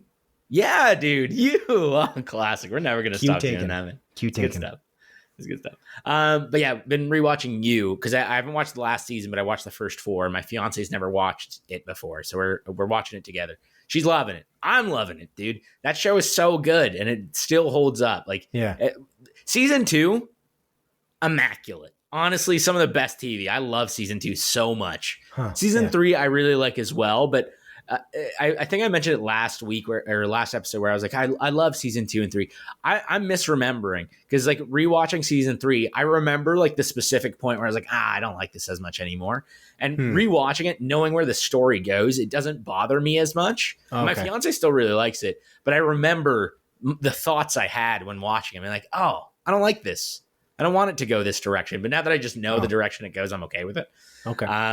But You is a prime example of having characters that initially maybe really suck or seem like they're really good people, and they have a lot more nuance to them. So like the characters that really suck will have these like moments where like, actually like they care about their friends or like they care about this person and will do anything for them. And like, there's these like moments of like where you see like positivity in even the worst people.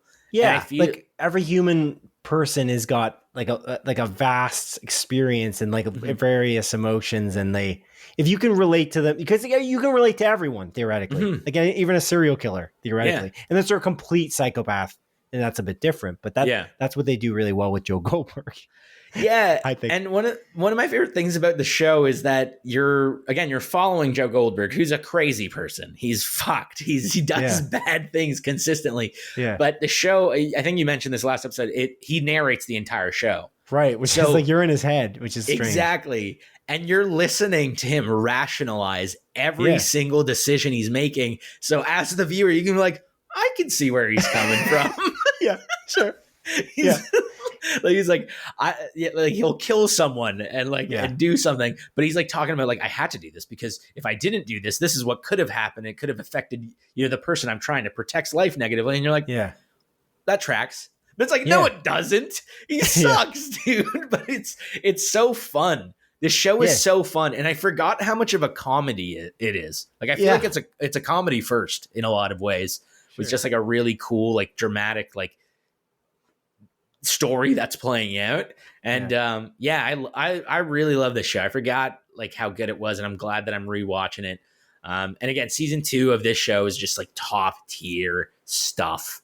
I love Quinn as a character. Like she's my favorite character in the show, and it was like even back then. And it's so cool to see where these characters go and how they play off of each other. Whether it's, you know, even like the tertiary cast that gets brought in, everyone is 3-dimensional, which is really nice. I think the first season is like arguably the only season where the side characters seem a little bit 1-dimensional, but even those characters will have these like tiny moments where it's like, oh, it adds like an extra layer to them. But yeah, I really love the show. Gonna keep on watching it. Hopefully we can finish it in the next, couple weeks, and kind of take it from there. Another thing though that I've been watching, another great show with human characters that have a lot of nuance to them. I finished The Bear season 4. Nice. Dude, so good. I don't understand why critics don't like this as much as season 3. Hell, even as much as season 1. As season 2 is immaculate, but this season is so good. Adds much needed levity to the show. Characters are growing. Characters are evolving. There is one episode in particular this season. Again, it reminds me of like the Christmas dinner episode. In season 2. The cast in the show is unbelievable. So The Bear, it follows like Jeremy Allen White. He's technically the main character, Carmi, who goes back home after his brother's suicide and takes over his like sandwich shop, like his brother's sandwich shop. But again, he's like a professionally trained chef and he wants to do more with it. And as the seasons progress, he does more with it. But again, it's like this central cast of characters and he wants to keep everyone that was at the sandwich shop with him as he is growing and evolving this restaurant. And season 4 it kind of brings things back, because season 3 again it was all anxiety, all stress, all just go without any sort of character growth. And watching this season has really made me acknowledge that more, because I really liked season 3 when I watched it, but watching season 4 now, it's like, oh man, like they really stayed still, and I think it's kind of a shame that they did that. It's almost strange that that's reviewed as high as it is. Mm-hmm. Like it's not bad, it's great, but it's just like, no, I don't know. There were some really, really good flashback episodes in that season, but I don't know. Yeah, I'm excited to watch it because you've been raving about it. Yeah, dude, it's really good. The critics are. Yeah. So it's funny as hell too. Like there's some amazing jokes spread throughout it, and honestly, the entire cast. I mentioned Jeremy Allen White, but like Eben Moss, Backrack, sorry, Ayo Edebiri, amazing, dude. Like they're so good, and it's the coolest part about this show as well is like this goes to show for like season 2, like pretty much from season 2 on, is they have huge cameos in the show, like actors that you would not expect in a million years to be a part of a series, but they're in it, and they're bringing in this amazing acting talent working alongside these characters that have fully embodied the characters that they play, like these actors that have fully embodied the characters that they play, and they all work together and it doesn't take you out of it. No, at all. It's remarkable. I don't know what that's about. Yeah. It's really good.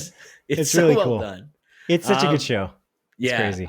I really, really love it. And I'm glad that I watched season 4. I'm glad that it's been renewed for season 5. I highly, highly recommend this. Really good stuff. And the final thing that I watched before we talk about the joint stuff, or I guess before you talk about what you watched, I watched the first episode of Squid Game season 3, the final season. Yeah. Really good. Really good so far. Great first episode back. I think it was just the first episode I watched. But yeah, really good so far. I'm excited to watch the rest of the season. Just haven't found all the time to sit down and watch it. I'll watch it while I'm eating, but pretty much only eating alone because my fiance doesn't watch it. And realistically, if I have some downtime, I want to be playing Death Stranding, man. I want to be building some fucking roads, dude. I want to be building some zip lines. I want to be building some monorails, man. I want to be delivering packages, brother. It's good stuff. Death Stranding, audience, is the Hideo Kojima directed video game on PlayStation in which Norman Reedus plays a deliverer of packages in the apocalypse. Yeah, that was like my announcer voice, like at the Oscars. Was that? Who said that? The Oscars, they like when somebody walks up to the stage to get an award, they like give. Yeah. This is the second award for Tom Cruise. I don't know. Has Tom Cruise won anything I don't at the know. Oscars? Let's look. Let's look. What have you watched though? I'm gonna check out Tom Cruise Oscars. Yeah, for sure. I watched a few things. I've been watching Andor still. I watched episode 10. What a crazy good episode. Oh my god. Oh, I gotta watch that. Was it episode 10 or episode 9? I'm confused. 8? Not 8. 8 was also great.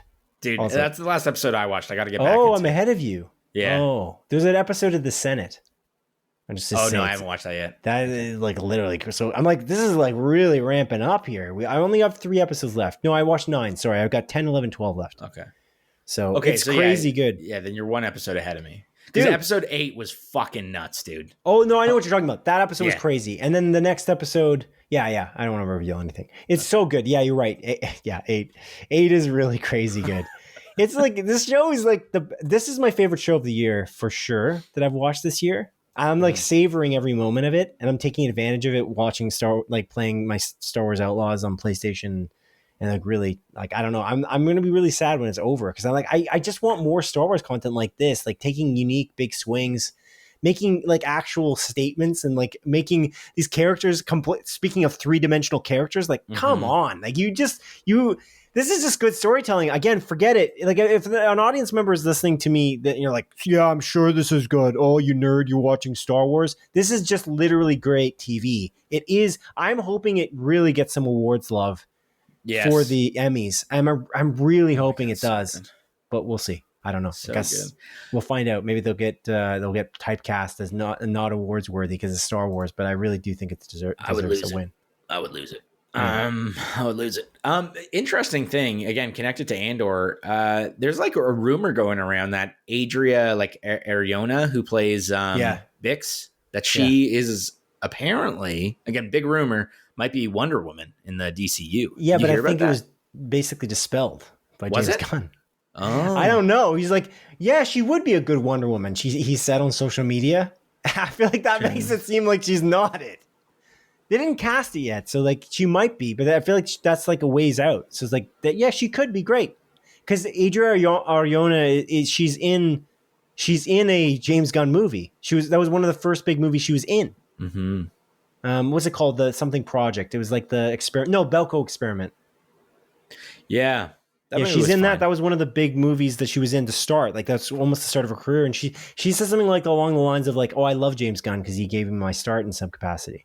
Which is really cool. Yeah, like she just started to blow up like not that long ago, really. It's really Andor season 1, Belko experiment. She was in that movie recently with Glenn Powell. She's now going to be in everything.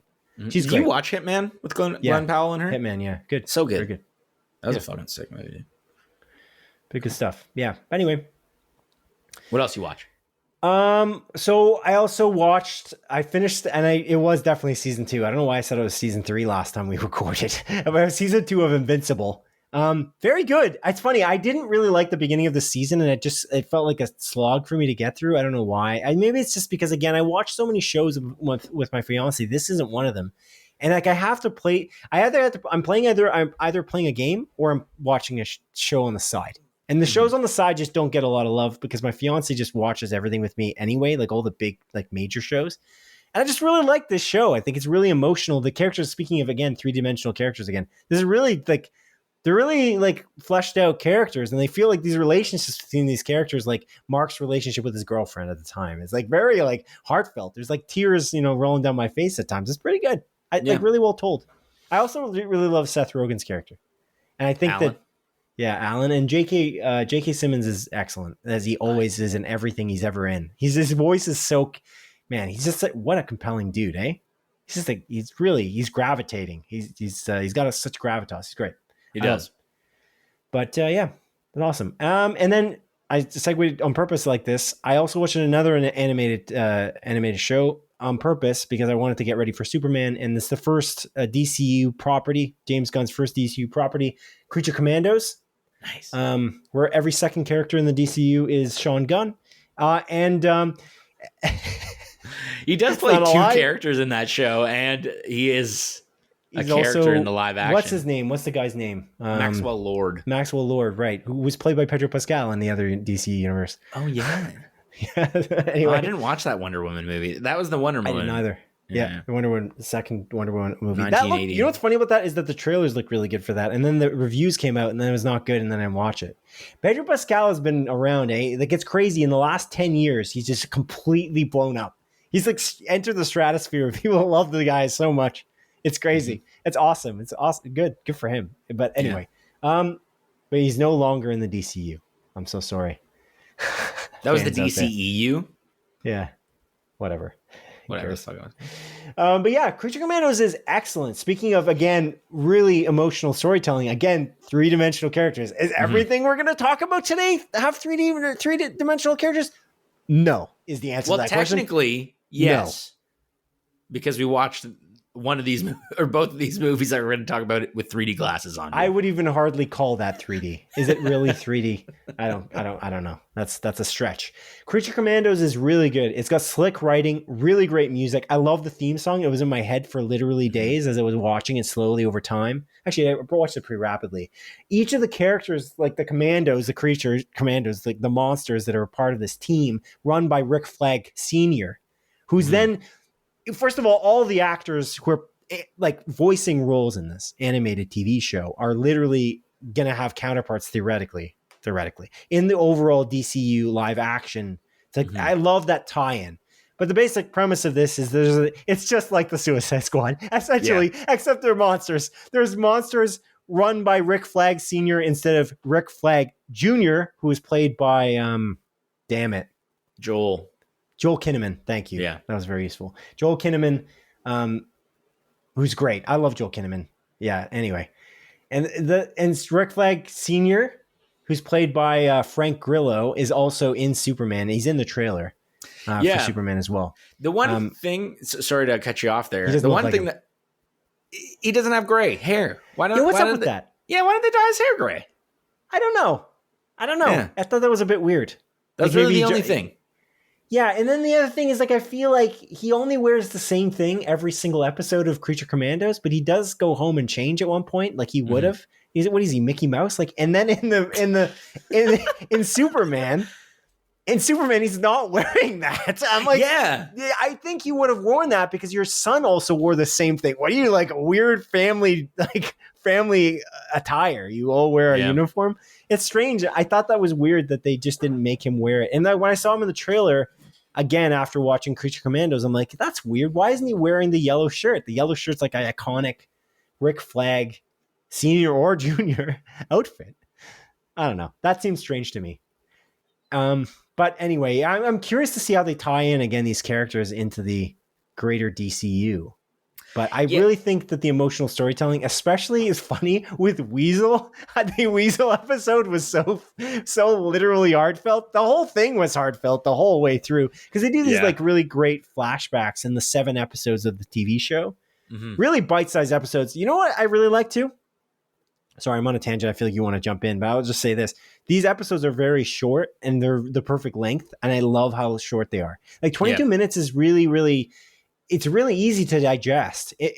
Going from Invincible to this, there's something really refreshing to run these 22-minute episodes. As much as I kind of like longer episodes at times, I feel like it's kind of nice to have the shorter episodes and then see each of these little tiny pieces of story like conclude, because each of the little arcs concludes in each episode, which is like really brilliant writing overall. Yeah, anyway. It's also very violent. It's rated R. Like basically it's a rated MA show. So, yeah. Impressive. Yeah, and I mean, like, it's the same thing. Like like the tagline for the Suicide Squad is the same. Like, don't get too attached. Like that's the same thing with Creature Commandos. There's no tagline here for that here, but it is that. You shouldn't. And that. Yeah, it's really cool. Like, I'm glad that you watched it, dude. You know, it's funny. Like, I'm getting like a Alan Tudyk overload too. Like Alan Tudyk. He's also playing multiple characters. Yeah. He voiced Yeah, but Sean Gunn's even more. Like, because he's literally playing himself too. Because it's weird when you watch the Dr. Phosphorus like centered episode. It looks like Alan Tudyk in the when they're throwing like the various like aspects of this character over time. I'm like, oh, that's pretty neat. I don't know. I love him honestly. I think Alan Tudyk is like, I don't know. I wouldn't say underrated, but maybe he is underrated. Alan Tudyk and Nathan Fillion are good friends in real life. and they're friends with James Gunn. I'm pretty sure both of them. Nathan Fillion apparently is in every single James Gunn movie. I don't know if you know that. He's in every movie. Every one. I remember him in Guardians 3. I don't remember. He's in Guardians 1 as well as like a monster. And he's in Guardians 2 as something as well. He's in the prison in 1 in the beginning of the movie. And he's in Slither, I'm fairly certain. He's in Super for sure. Yeah, he's not always in a big part. In Superman, he's actually one of the bigger parts that he's been in the James Gunn movie. I really like Nathan Fillion. And again, Alan Tudyk has just got this comedic timing that is just excellent, like honestly. And I love Alan Tudyk in like Rogue One as an example. I think he plays a great like robot in general. Yeah, he's got a really good vocal range, Alan Tudyk. Like it's not like you can pick him out from like if you hear his voice, it's not like, oh, that's Alan Tudyk. Like he does a really good job adjusting his voice accordingly. Yeah, based on the character that he's playing. Because like you could tell me K2SO and Dr. Phosphorus are voiced by the same person, but it doesn't sound like it. And he's in Superman, which is what you were mentioning. Exactly. But like, and he's King Candy. Oh yeah, King Candy. Oh no, that's Jeez, nice. We're bringing it back, eh? Yeah, it's good stuff.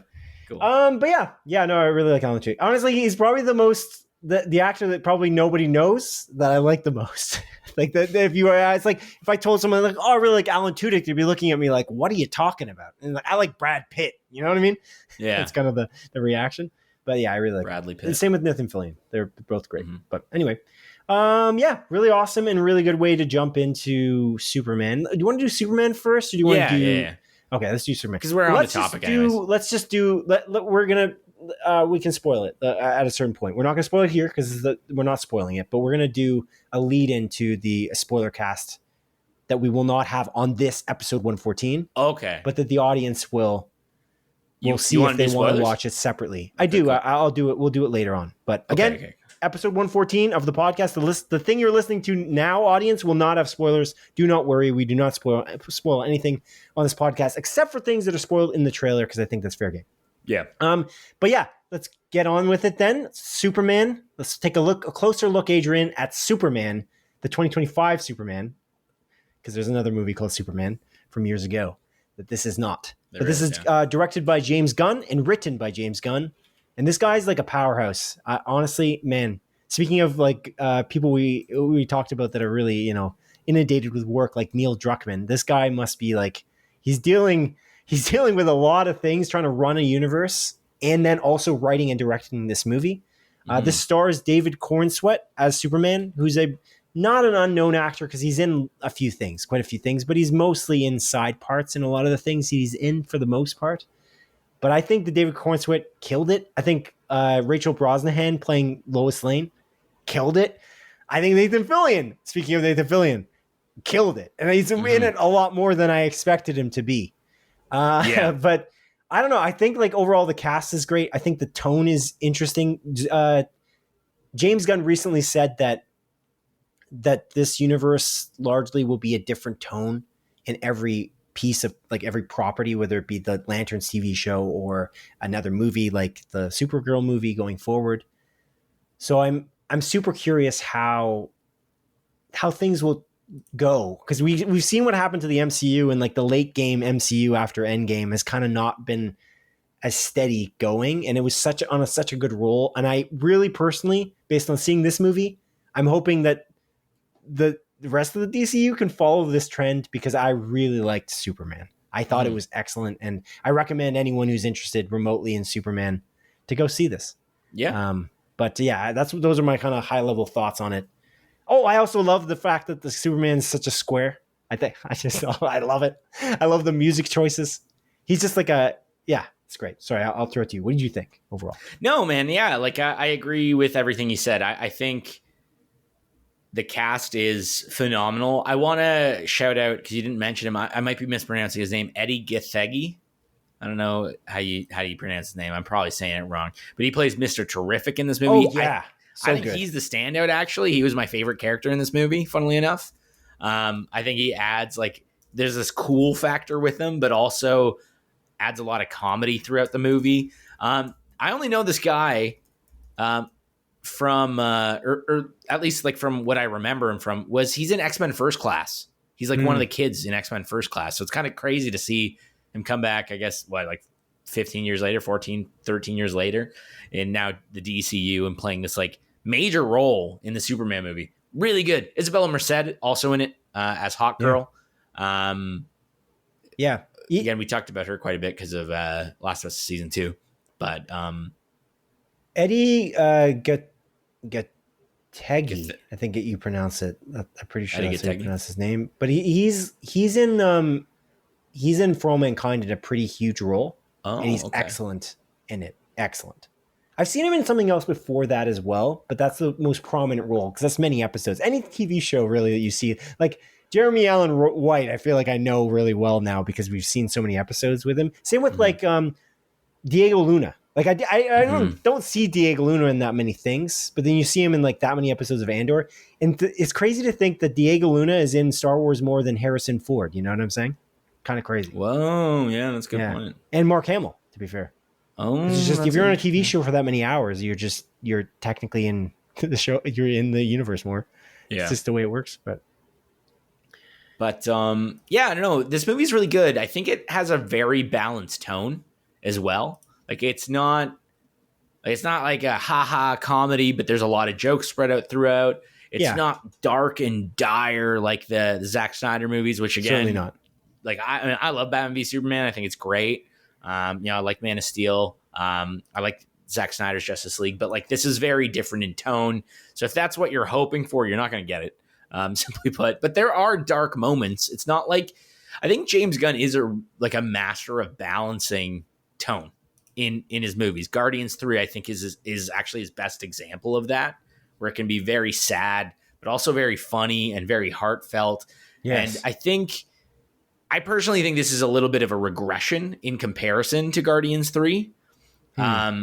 But that's not necessarily like a super bad thing. I still think this is very, very good. It's different. Yeah. It's not the same tone. But again, I don't think it says like, it doesn't go to the heights or the extremes as Guardian does with the emotions that you feel. I think this is actually a relatively safe movie, personally.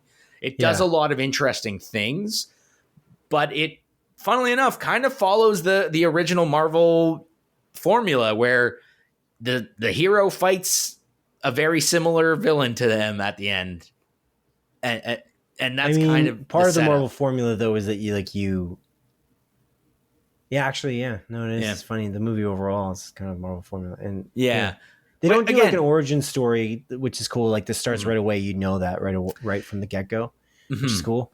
Like they just like they skip a lot of the parts like the Man of Steel didn't skip, I guess, which is cool. But cool, you're right. In some way, we can talk about it when we get into the spoilers. But let's be careful about. Let's tread lightly on this. Yeah, of course. Topic. It is and the cool part about this is this feels like a lived-in existing universe. Like this universe has existed for a long time, and it kind of throws you in. So it's interesting because Star it's Wars like in that way, like the original Star Wars in that way. Like you get thrown in a more deliberate way, and it's like not like the thing that I love about it is how much detail and thought James Gunn clearly put into it.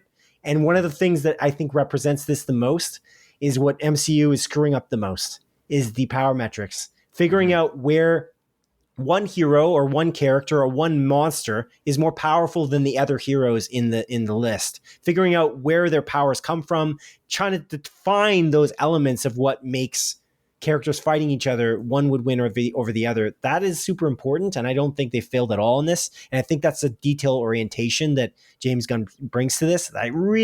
This is why I think it sets the tone for the DCU, is that I hope he just brings that level of detail. Like I hope he's got a room somewhere where he's got a power hierarchy that he's not going to like adjust. Like he's not going to just like have a director come in and say, you know what? I want Clayface to just be more powerful than Superman now. Like, no, he's not. Yeah. Are you talking? Don't you mean Black Adam? Because the hierarchy of the DC universe was about to change, man. When The Rock showed up. Yeah, right. It's Black Adam. What a good movie that was. That's crazy. Crazy. God, what a shit show. What a bummer. Anyways, we're on to bigger and better things. In regards to the special effects in this movie, I think they're really good. I think it doesn't really take you out of it. There were a couple moments with Crypto in particular, the dog. Like it's a CGI dog, but he looks really good. I kind of do wish that at least sometimes they had a real dog there. Yeah, maybe they should have put that dog in a harness. You know what I'm saying? Yeah, dude.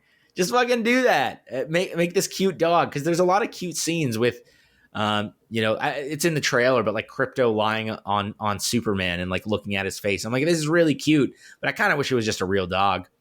Like at those moments, obviously you can't have a dog fucking flying around, throwing people about in like a 780 twirl or whatever, 720 twirl, a twirl, multiple twirls. But you could do something. You could do something. I think music really good as well. Sound design really good as well. For sure. Sorry. Please go ahead. I interrupted. No, but that's a great. We could talk about music. Yeah, I think like the score is really good. I think the pulling in the original Superman score, like John Williams' score, and then using that was really, really great. And we obviously saw that in the trailer, so we knew that was coming. That's awesome. But then obviously James Gunn's signature style, he loves music clearly, and he loves various artists, and not just using a score like a composer to make the music for his movies, but using music in a grander way. And there's one scene in particular in about the middle point of the movie with one particular character that I thought was just like awesome. And there's lots of moments in the movie where he uses music, and like he does this in Guardians as well, where he uses music in like fight sequences, like fight choreography. That I think is just really, really great in general.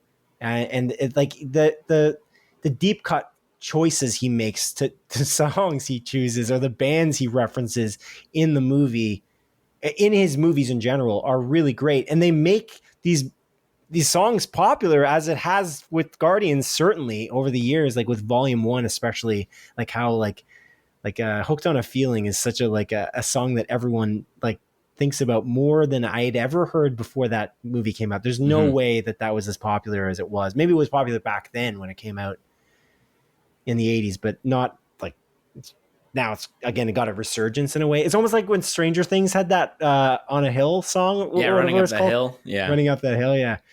Yeah, that was obviously a resurgence of the song. But yeah, he just does a great job with that. It's awesome. Like James Gunn's kind of a hipster, but in like the actual term hipster, as opposed to the guy who's just wearing like a monocle and like, weird clothing. Like he's actually a hipster. He kind of sets trends in some capacity. I find it's really good. I really love it. The stylization overall, though, even in like the fight choreography and like again, it's all about the devil's in the details type situation, which I really appreciate. And I think you didn't mention this guy yet, but Nicholas Hoult was just like amazing. I think he was excellent. Like he was such a good choice for Luthor.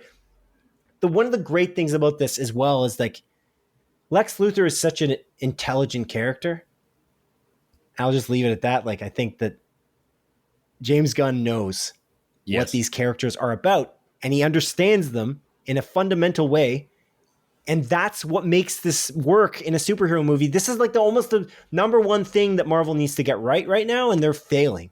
And James Gunn came out of the gate swinging, and he knew even in Creature Commandos, he knew what the characters, the power hierarchy. I should start just calling it the power hierarchy. Is a better term than power metrics. Power metrics sounds like some kind of a situation with like your hydro bill or something. So, but yeah, I feel like Creature Commandos like does the same way. You have a bunch of characters that have very distinct power sets, and to actually show where some would beat others, I think is super important. And I think they understand that. He completely understands it here.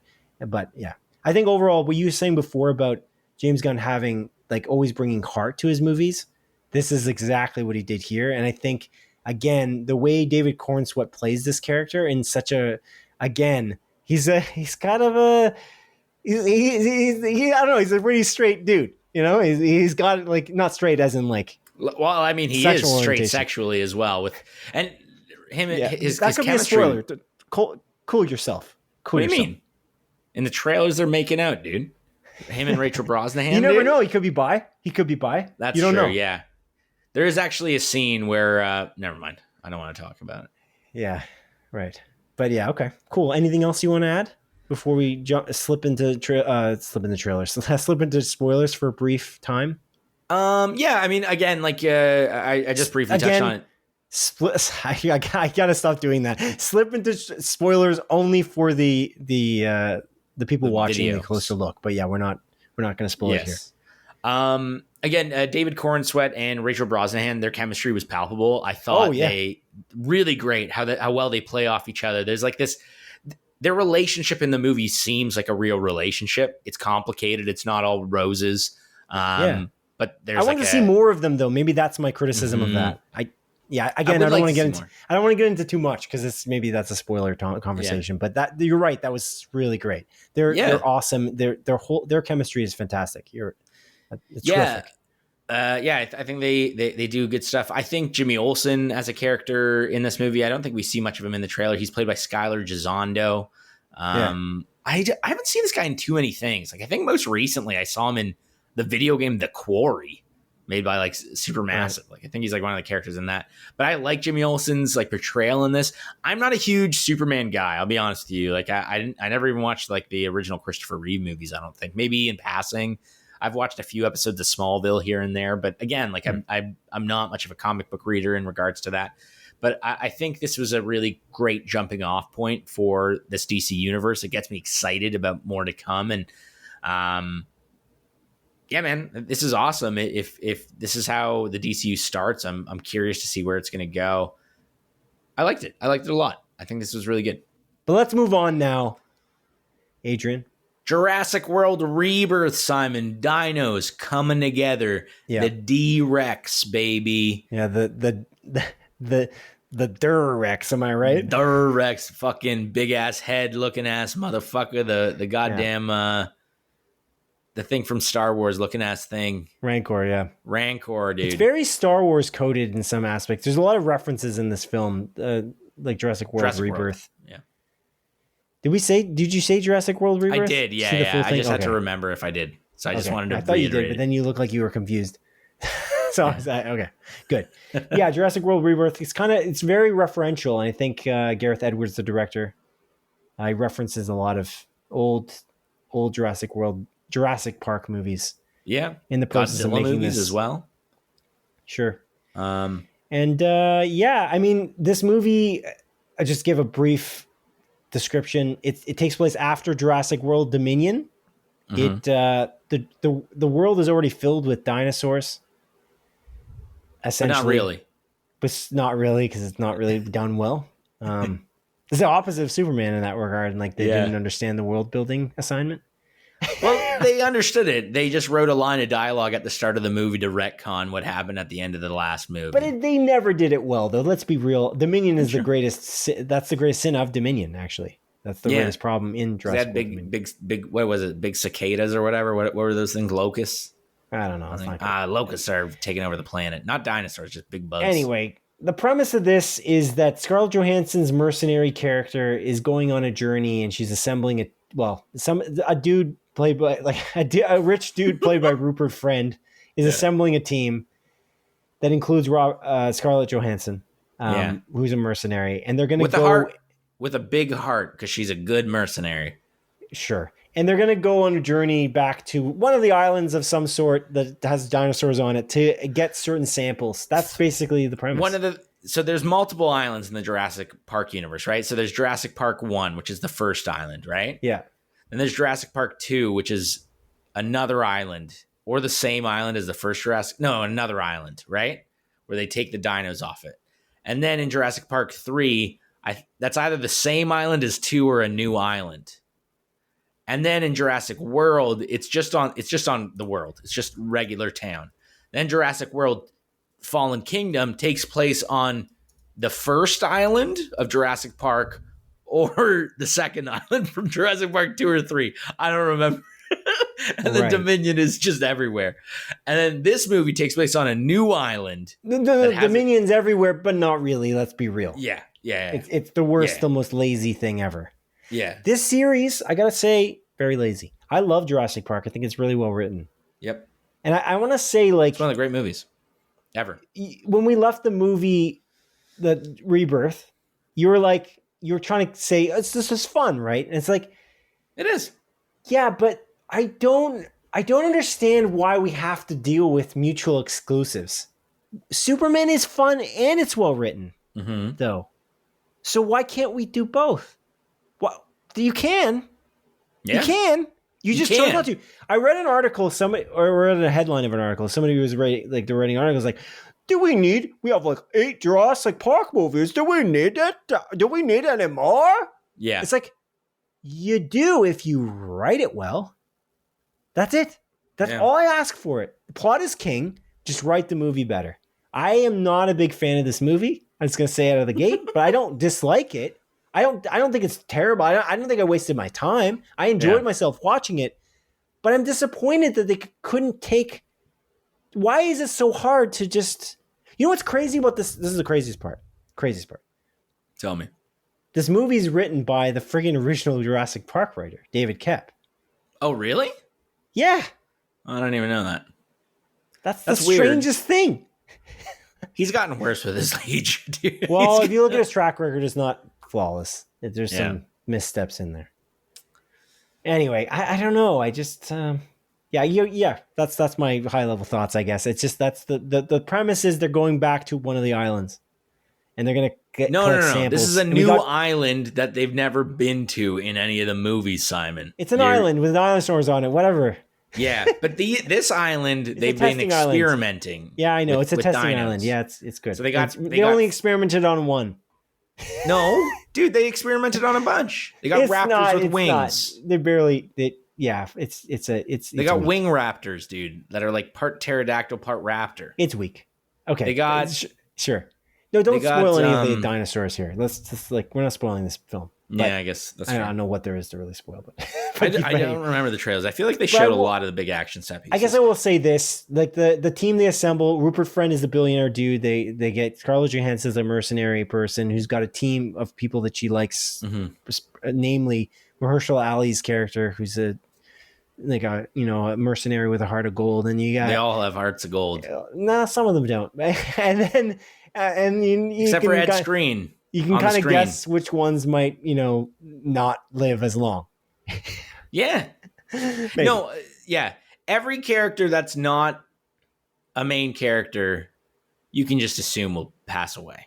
Sure, I think that's a fair assumption in the series. And then you've got I think most importantly Jonathan Bailey's character, very charming man in this. Jonathan Bailey from Bridgerton and Wicked. He's in it too, and he's a scientist who's apparently not supposed to be capable, but is somehow the most capable. I don't know. He's a very capable fellow. How is this possible? Yeah. I don't know. Anyway, that's the story. Yeah, so I'll throw it to you because I know you like this more than me. What did you think of this movie? It's fun. There's dinosaurs and they kill people. That's true. So that was pretty cool. In less fun ways than any other movies. But yeah. I don't think it's as less fun. I think there's some fun deaths in here. All right. Definitely more fun than Jurassic Park 3, where they only kill like 3 people. Yeah. They kill more than 3 people in this movie, I'll tell you that much. Yeah. But no, like I can't deny it. Like this movie isn't well written by any stretch of the imagination, but it is it's still fun, and I think the action set pieces allow for entertainment, right? And sure. I know once we finished the movie, you thought every character's stupid. And it's like, yeah, they're not the brightest folk, but I don't think they're all dumb. There's a child. She's the smartest one. The kid, oh my God. Okay, so there's a family dynamic in this movie, Don't spoil too much, though, again, because it's that's not really that much. I won't spoil it too much. But they're on the press tour, so that part is... Yeah. There is a family dynamic that get included in this mercenary trip for whatever reason. And the father in this movie, worst father of the year award, worst father in any movie. I heard you say that in the theater. I don't really agree with you necessarily. I understand what you're saying, but I don't really agree. But we can't get into details because we're not spoiling. Ken agrees with me. I get it. I'm not saying he's not the worst. Like I get it. The family trip.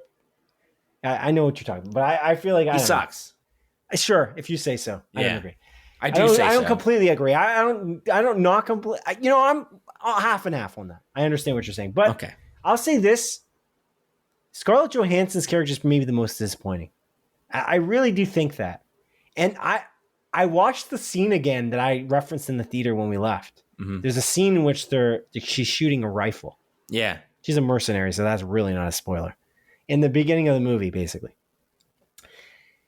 And I'm just like, I couldn't believe it because I was like, that's so stupid because there was a scene before in which he's talking to another character about shooting a rifle and she's kind of mocking them. And I'm just kind of like, I don't know. Like, so here's the problem with her character. And there's a problem with honestly every character in this entire movie. Except for Jonathan Bailey. What? His character. He's perfect. Is he? Okay. Cool. He's a perfect man. So. He's flawed. He doesn't make any sense. He's the least. Where's the okay? One of the biggest problems in the movie is there's no character development in the entire movie. Like, dude, where are these? Yeah, there is. Are you kidding me? There's a scene where Scarlett Johansson and Mahershala Ali are sitting and they're giving exposition about the past. The music in that scene was very jarring. Did you find that it was very awkward? Yeah, it was. Like it was like, what was going on here? It was like this weird piano. It's like this like really sad piano music. I'm like, what's going on here? It felt like. You know, we talked about, I forget what trailer it was, like a few weeks ago, where it's like the music is trying to make you feel emotional on purpose. Yeah, but it's like, it's failing though, because it makes you feel like, what's going on? Like, can they hear this? There's like an element of it, like, is it, I don't know. They're just playing it off their fucking iPhone. Diegetic sound or not, you know? Yeah. Anyway, but... Yeah, no, there's a scene with, so the problem with the scene that I'm talking about with Scarlett Johansson, she's shooting the rifle, is the mocking aspect, but not just that. She's meant to be this capable person who's really capable of planning. That was, they established her in an expositional way. Like they explain it. Other characters say like, oh, she's so good at this. She's so good at this. This is cool. She's so great. She's great. You're the only one that can do this because you're the best. The problem with doing that, and they don't do this in Jurassic World, and I'll give an example of that. Chris Pratt's character is shown to be very capable right when you see him. In the very first shot, that's actually one of the coolest scenes. It's on one of a lot of the covers. Yeah, he's doing this hand thing. It's awesome. It's amazing. He looks so badass, and it's part of why Chris Pratt's career skyrocketed is that role he played, and he did a great job in that role. In the first one specifically. Yeah. He's great in all three. But yeah. Sure. He's great in them, but the movies don't make sense. But like, that's a really cool scene, and it establishes him who he is. As an audience, being told that somebody's effective or good or like a professional, and then being shown the first scene with them being potentially capable is like they're literally not capable. Yeah. Makes you question everything. It just ungrounds it, and it makes it completely unrealistic.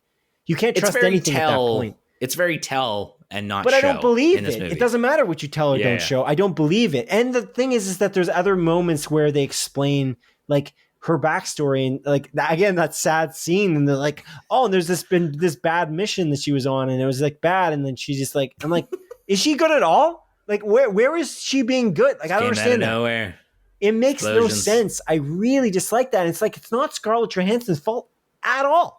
Like she's very charming. I think that's cool, but that's not what like. No. I'm talking about Scarlett Johansson as an actor. Like she's a charming actor, and like I think she's again one of the few actors that can just like deliver arguably not great dialogue very well still because of just like how charming she is and how charismatic she can portray any role. Yeah.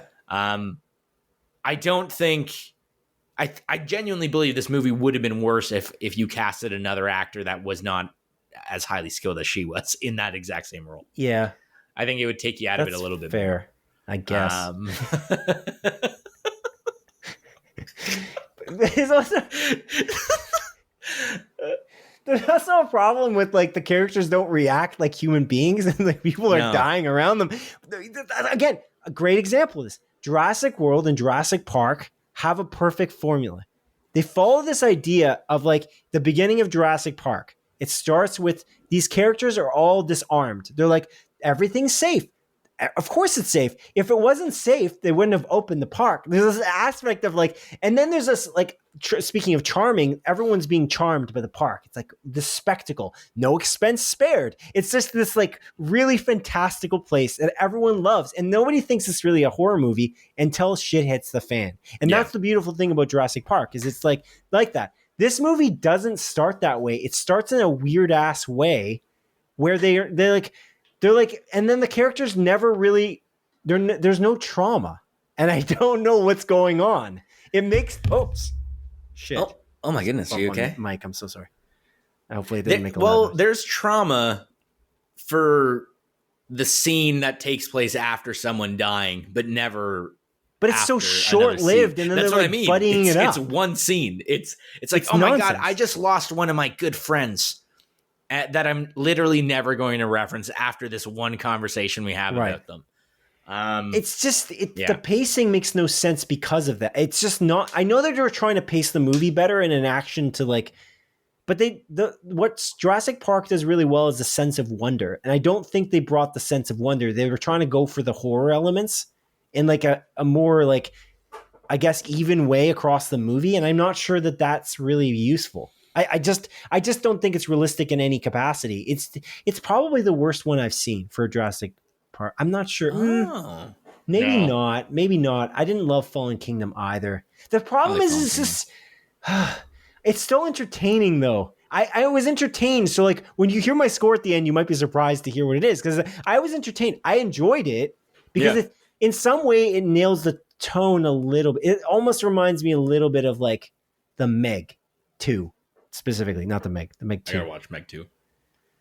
Maybe I like this movie less than I think. I don't know. I'm a little bit on the fence. But anyway, you should tell me more about why you like it because I'm a wet blanket and I think you should go on. Dude, again, I keep things simple. Like for these movies, there's no dinosaur movies. We don't get dinosaur movies except for that Adam Driver dinosaur movie, which was not good.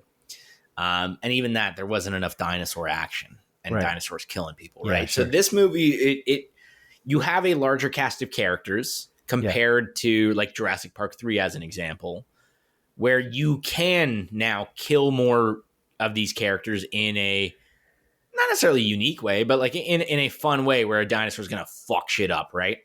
And that's, I understand Jurassic Park, one of my favorite movies. I grew up watching this movie. It's a masterpiece. Genuinely, it is a masterpiece. Spielberg, dude.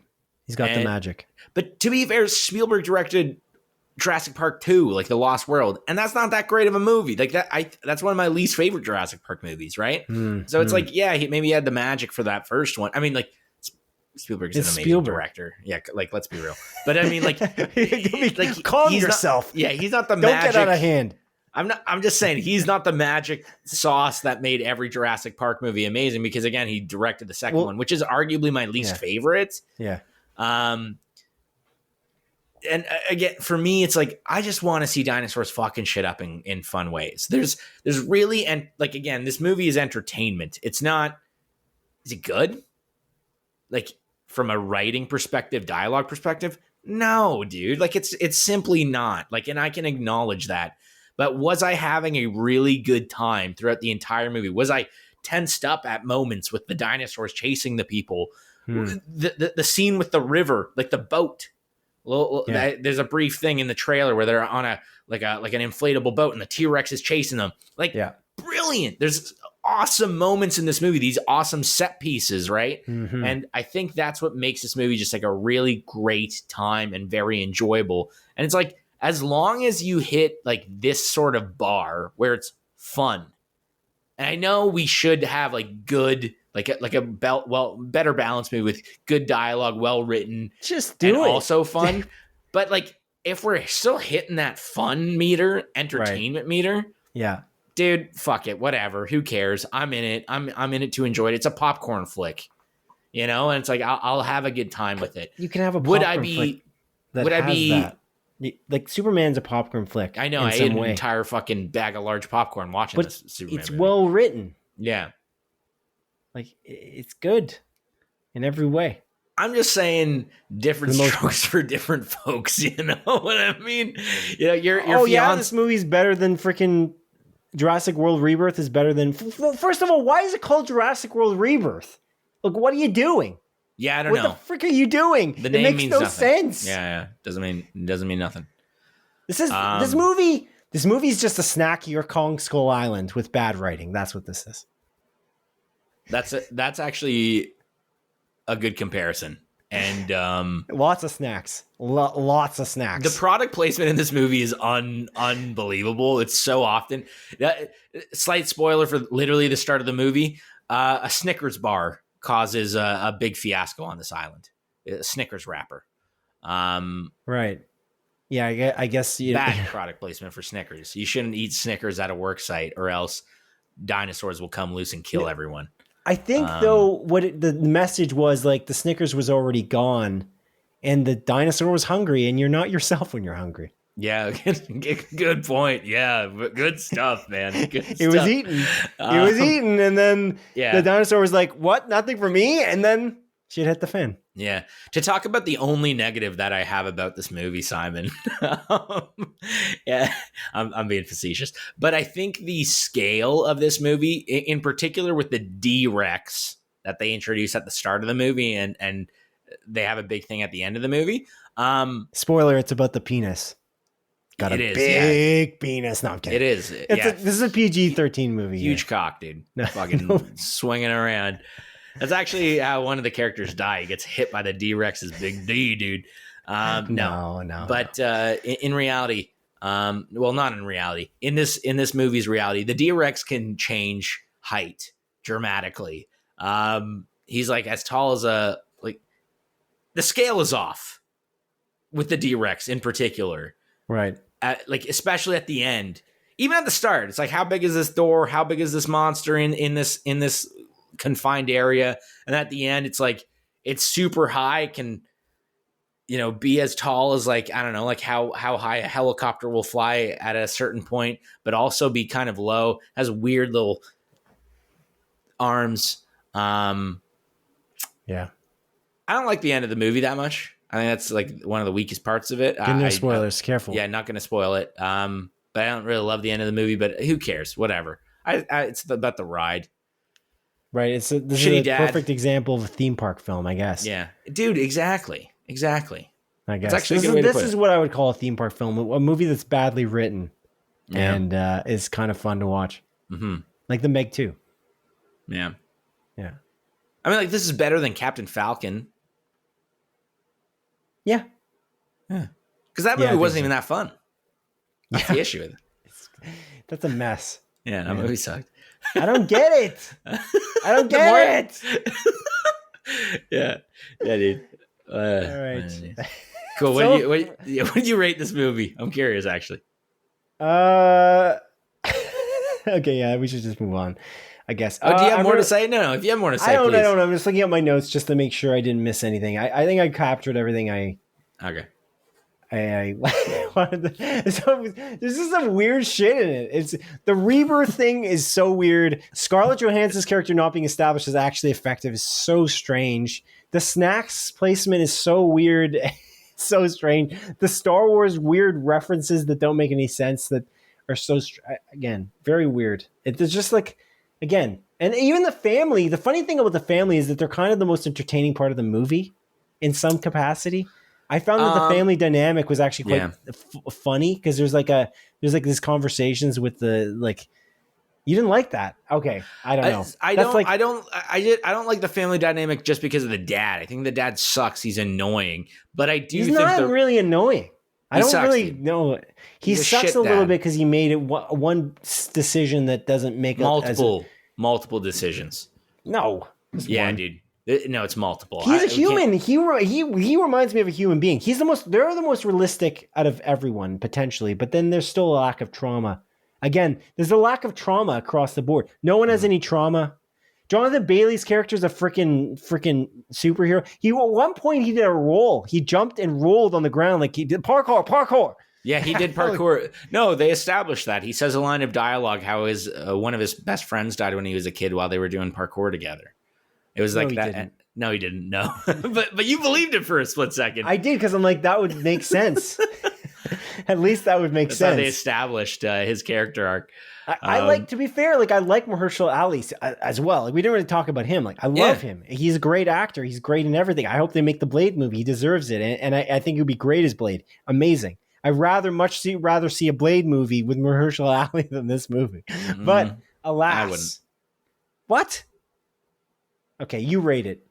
You rate this. I think this is again, it's a fun romp. It's a 3.5. It's good. What the fuck? Are you serious? Yeah, it's 3.5 for me. No, this is the 3. This is the 3, which you probably would be expect. I feel like you would expect it a 2, but I gave it a 3 because it is fun. It is fun. God damn it, it's fun to watch. I'll give it that. It's in some capacity more fun than Companion actually to watch. Whoa, the shitty thing. I give it a 3 as well. I think Companion is a better movie, but Companion's I think this a is funnier more fun. movie. No, it's not that really a better movie because it's got worse plot holes. At least this nails its tone. The Companion is like, we think we're taking this kind of seriously while also being a comedy, and then they make a bunch of weird. You got to look at that film more objectively. It's ridiculous. Yeah. Anyway. All right. Well, we're done. I think we're done with Jurassic World. So the Jurassic World Rebirth, you rated a 3.5. I rated it a 3. That makes it a 7.5. That's so high. That's so high for this movie. It makes it a 6.5, dude. 3 plus 3 equals 6 plus 0.5. I just don't know how to add. Jesus, chill the fuck out, dude. Chill the fuck out. I'm thrown off. It's been a long episode. It's late. Yeah, I know. Like we're getting late. We're getting late. We wanted to speed up. Let's we move didn't even on. have It's initial 6.5 out of 10 potatoes. That's a fair score, I think. That's a fair score. It was entertaining enough. Okay. Cool. All right. Fine. Jesus. All right. What a mess. All right. Not that much of a mess though, because I gave it a 3. So okay. This is the last segment of our show, Adrian. It's a segment of our show that I'd like to call a look to the future. Wow. Portion of our podcast where each of us present at least 3 of our picks for the TV series or movies that look most interesting to us that are releasing between the dates of July 15th, 2025 and July 28th, 2025. Okay. So, as is customary, you go first. What is it? One of All your right, 3? Simon. I think you know what I'm going to. I think you know what I'm going to choose here. I think it's obvious what I'm going to pick here. I'm going with Smurfs. It's coming out July 18th. Rihanna is Smurfette. Can't wait for this movie. Oh my god, most anticipated film of the year. We talked earlier about like different art styles with like Cat in the Hat, and this movie goes to live action, right? Is that? I have no idea. All I know is that Rihanna is Smurfette, and that's what matters. I have this Smurfs written here. I was never going to say it first. I have it like as a backup, and it says stars Rihanna for some reason. Is what I have written. Dude, it's on the poster. Look. Yeah, she's an important part of the. Is she trying to get into acting in a bigger way? You think? I don't know. Just shows that Rihanna is Smurfette. Yeah, it's interesting. Oh, do you think she just cast her? She had like 3 kids recently, like over the past 8 years. She just released her new album or whatever. Yeah. It's been a while. She's been kind of taking it easy, raising a child. Oh, I think you're saying she's doing it for her children. Oh, maybe that too. Yeah, okay. Maybe that as well. But I feel like she hasn't been doing as much. She's just not like, in a lot of things as an actor. Public eye. Or musically. She hasn't released music for quite some time. Did you see that meme about James Corden? Yes. Yeah, I have actually. How he kept on trying to get her on. James Corden was trying to get Rihanna on his carpool karaoke show. Yeah. And then he left the Late Late Show with James Corden. And then she's now releasing it. Oh, you're right. Rihanna said she would never do it unless she had an album to promote. Mm-hmm. And then James Corden left the Late Late Show, and now Rihanna's got an album. Yeah. So they think it's because they didn't want to hang out. It's just hang out with James Corden. What do you think about James Corden? There's something about him that rubs me the wrong way. I don't know what the deal is with him. It reminds me of it reminds me of the controversy a little bit with like Ellen DeGeneres. Like I don't know how much of it is a fake, overblown nonsense. Because when you see James Corden, like he seems to get along with various actors, but then there's like these rumors that he was like rude in a restaurant or something. But I'm like, is it real? Yeah, no, I remember that. Yeah, he got banned from a restaurant because he treated the staff like shit. Yeah, no. Okay, like, I remember that. Banned from a restaurant? Like, did he actually get banned though? Is it overblown? Yeah, he did. Okay. Yeah, he got banned from a restaurant.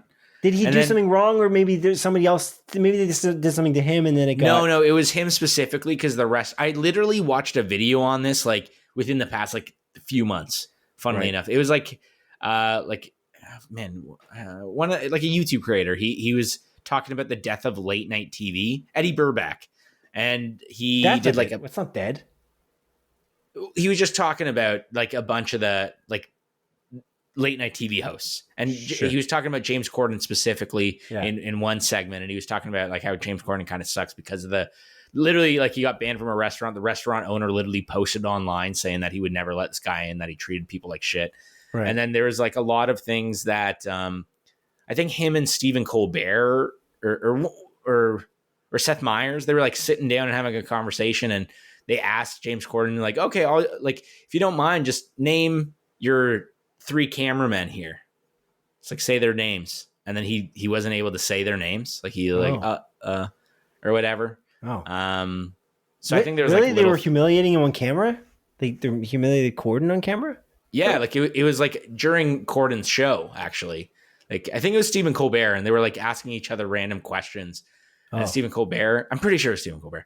Well, and he's Colbert like, could have been just doing it for fun, just as I don't think he was. Do you think he was being malicious? No, I don't think he was being malicious. I Late think he was Late Show making is after Yeah. Colbert. Okay, so yeah, I think it was They're, Colbert. they're I on think, the same network. Yeah, I think Colbert was kind of making a joke, like a little jokey jab, and I was like, okay, cool. Like name your 3, the 3 cameramen that you have here, and then James Corden simply could not. Oh, okay.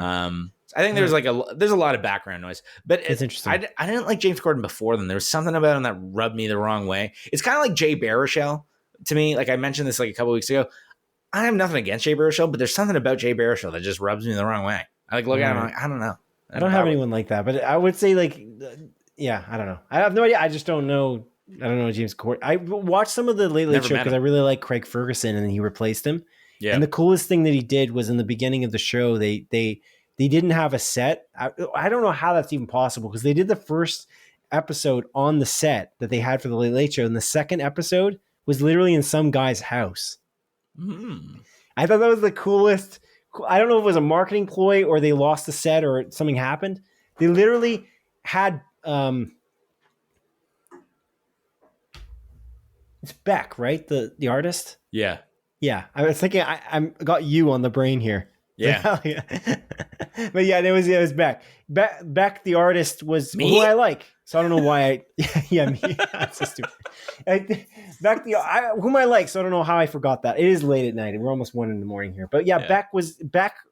They just kept introducing guests. They have Jeff Goldblum coming to this random guy's house. It literally was a random man's house. They just went door to door and like, would you like us to do the show in your house? And they had the setup like it was like guy's basement, and this guy was like renting the house, and Jeff Goldblum was sitting on this guy's couch next to this guy, and they're just interviewing him. It's one of the most crazy episodes. It was great because the Late Late Show with Craig Ferguson was all unscripted. Essentially, like when he was doing interviews, he didn't really do pre-interviews, and he would just interview people very off the cuff. And this felt like that. And then they're like, oh, and here's Beck. And then Beck comes into the freaking guy's house and just starts playing music. It's one of the most absurd things ever. And like the acoustics were all weird because they're in the guy's house. And I'm like, this is the craziest, coolest way to start a TV show ever. I don't think the Late Late Show ever got like renewed. They never even, after James Corden left, they just stopped doing it. But yeah, it's crazy. That's really unfortunate if you treat like service employee. I feel like that kind of tells a little bit about who you are if you're like treating like, service employee, like customer service employees like that badly, like hospitality employees, unfortunately. And we were kind of one of those. We both worked in that industry. Yeah. In a wider way. So I feel like that also that rubs me the wrong way more so, but I also wasn't there, and I wonder how much, because again, people like to do things for fame too. Like, I'm not saying the restaurant owner's not right. I just was like, I don't really know, Me neither. But yeah. Okay. Yeah, it could be true. Don't know. Anyways, the Smurfs, July 18th. Yeah, that's all the conversation about the Smurfs. Dude, we went on such a chance. I don't even know how the fuck we went that far. Oh, yeah. How did we get to James Corden? Because he wanted to do carpool karaoke with Rihanna. Who is Smurfette in the Smurfs movie coming out. Yeah. Yeah. Okay. Yeah, it's like the 6 degrees of Kevin Bacon. Yeah. You think Kevin Bacon will be in the DCU as a main character somewhere? Maybe. He was in the MCU. He was in X-Men X-Men First Class. With the guy, Mr. Terrific actor. Yeah. Eddie Gathagi. Yeah, but no, he was in the Guardians Holiday Special, I think is what you're referring to. That James Gunn did. He's in First Class. I know, but he's also he's in that, right? Yeah, that's the other thing. Yeah, I guess so. But that's he is directly actually connected to. But he can't. The thing is, that one's a struggle because he is literally playing himself. Yeah, that's true. You know, that's true. So in this, I'm saying, will he be in it as like an actual character? No, I think he's going to be in it as Kevin Bacon. Yeah, again, that'd be funny. Actually, he'll do another Christmas special. Yeah, I don't think he's got time to do things like that anymore. You know what I mean? Kevin Bacon, James Gunn. Oh, interesting thing about James Gunn. Think about it for a second. Like 5 years ago, the guy was canceled. Yeah, for dumb stuff. But imagine that's a crazy. And James Gunn was in an interview. I think it was with like Happy, Sad, Confused podcast, and like the conversation was like, "Did you think you were done?" He's like, "I 100% thought my career was over." That's what he said. That's crazy. That's crazy. He's now the head of the DCU. Yeah, that's wild. It's pretty awesome that like it's like he got canceled and then just like a bunch of fans rallied behind him, and then it wasn't fans. It was the people. Who cares what the fans say? The people who he worked with. That was like Dave Bautista and like Paul Mikhailov and like a bunch of other actors just rallied to the call. Zoe Saldana came to the rescue. Chris Pratt. Like they really you guys don't know this guy. He's a good guy. Anyway, that's pretty impressive that he's able to pull that off. It's pretty wild. It's like he went from like zero to like being the head of like one of the most like valuable franchises. He's in charge of the video games division. I think too, technically, like on a narrative standpoint, like he gets to determine what DC video games are. I think, doesn't he? I don't know. All right, cool. Next pick is mine, and I'm going to get through this eventually. The next pick is I'm going to change it up because I think you'll just pick this one. Imagine we never pick it. Eddington, the July 18th launch of Eddington, which is next week, Adrian. It stars Pedro Pascal and Joaquin Phoenix alongside Austin Butler and Emma Stone in this strange, somewhat true tale about a town during COVID where there's some strange politics going on. Mm-hmm. And the trailers for this look really good. And it's Ari Aster from of the old direction for Midsummer and Hereditary. What? Nothing. Sorry, I hit a video on my phone by accident about like the next thing I'm talking about. Sorry. Okay. Looked at me weird, like I said something stupid. I did say weird. I did say something weird because I'm tired, but I said the old direction. He's the director of Hereditary. He has directed the thing. Yes, that's correct. But anyway, Eddington's very exciting for me. That's next week. I think it's going to be very divisive, to be honest. No, I'm going away next week, so to where? Just to like a cottage, just for a brief time. But anyway, what cottage? This isn't the time for this. Your cottage? With your family? Sure. It's like your family cottage that you hang out with your family on occasion? Yes. Are you lying to me? How divisive do you think Eddington will be? Very. Like, do you think it will like cause people to be like, "Oh, this is bad. Ari Aster's woke."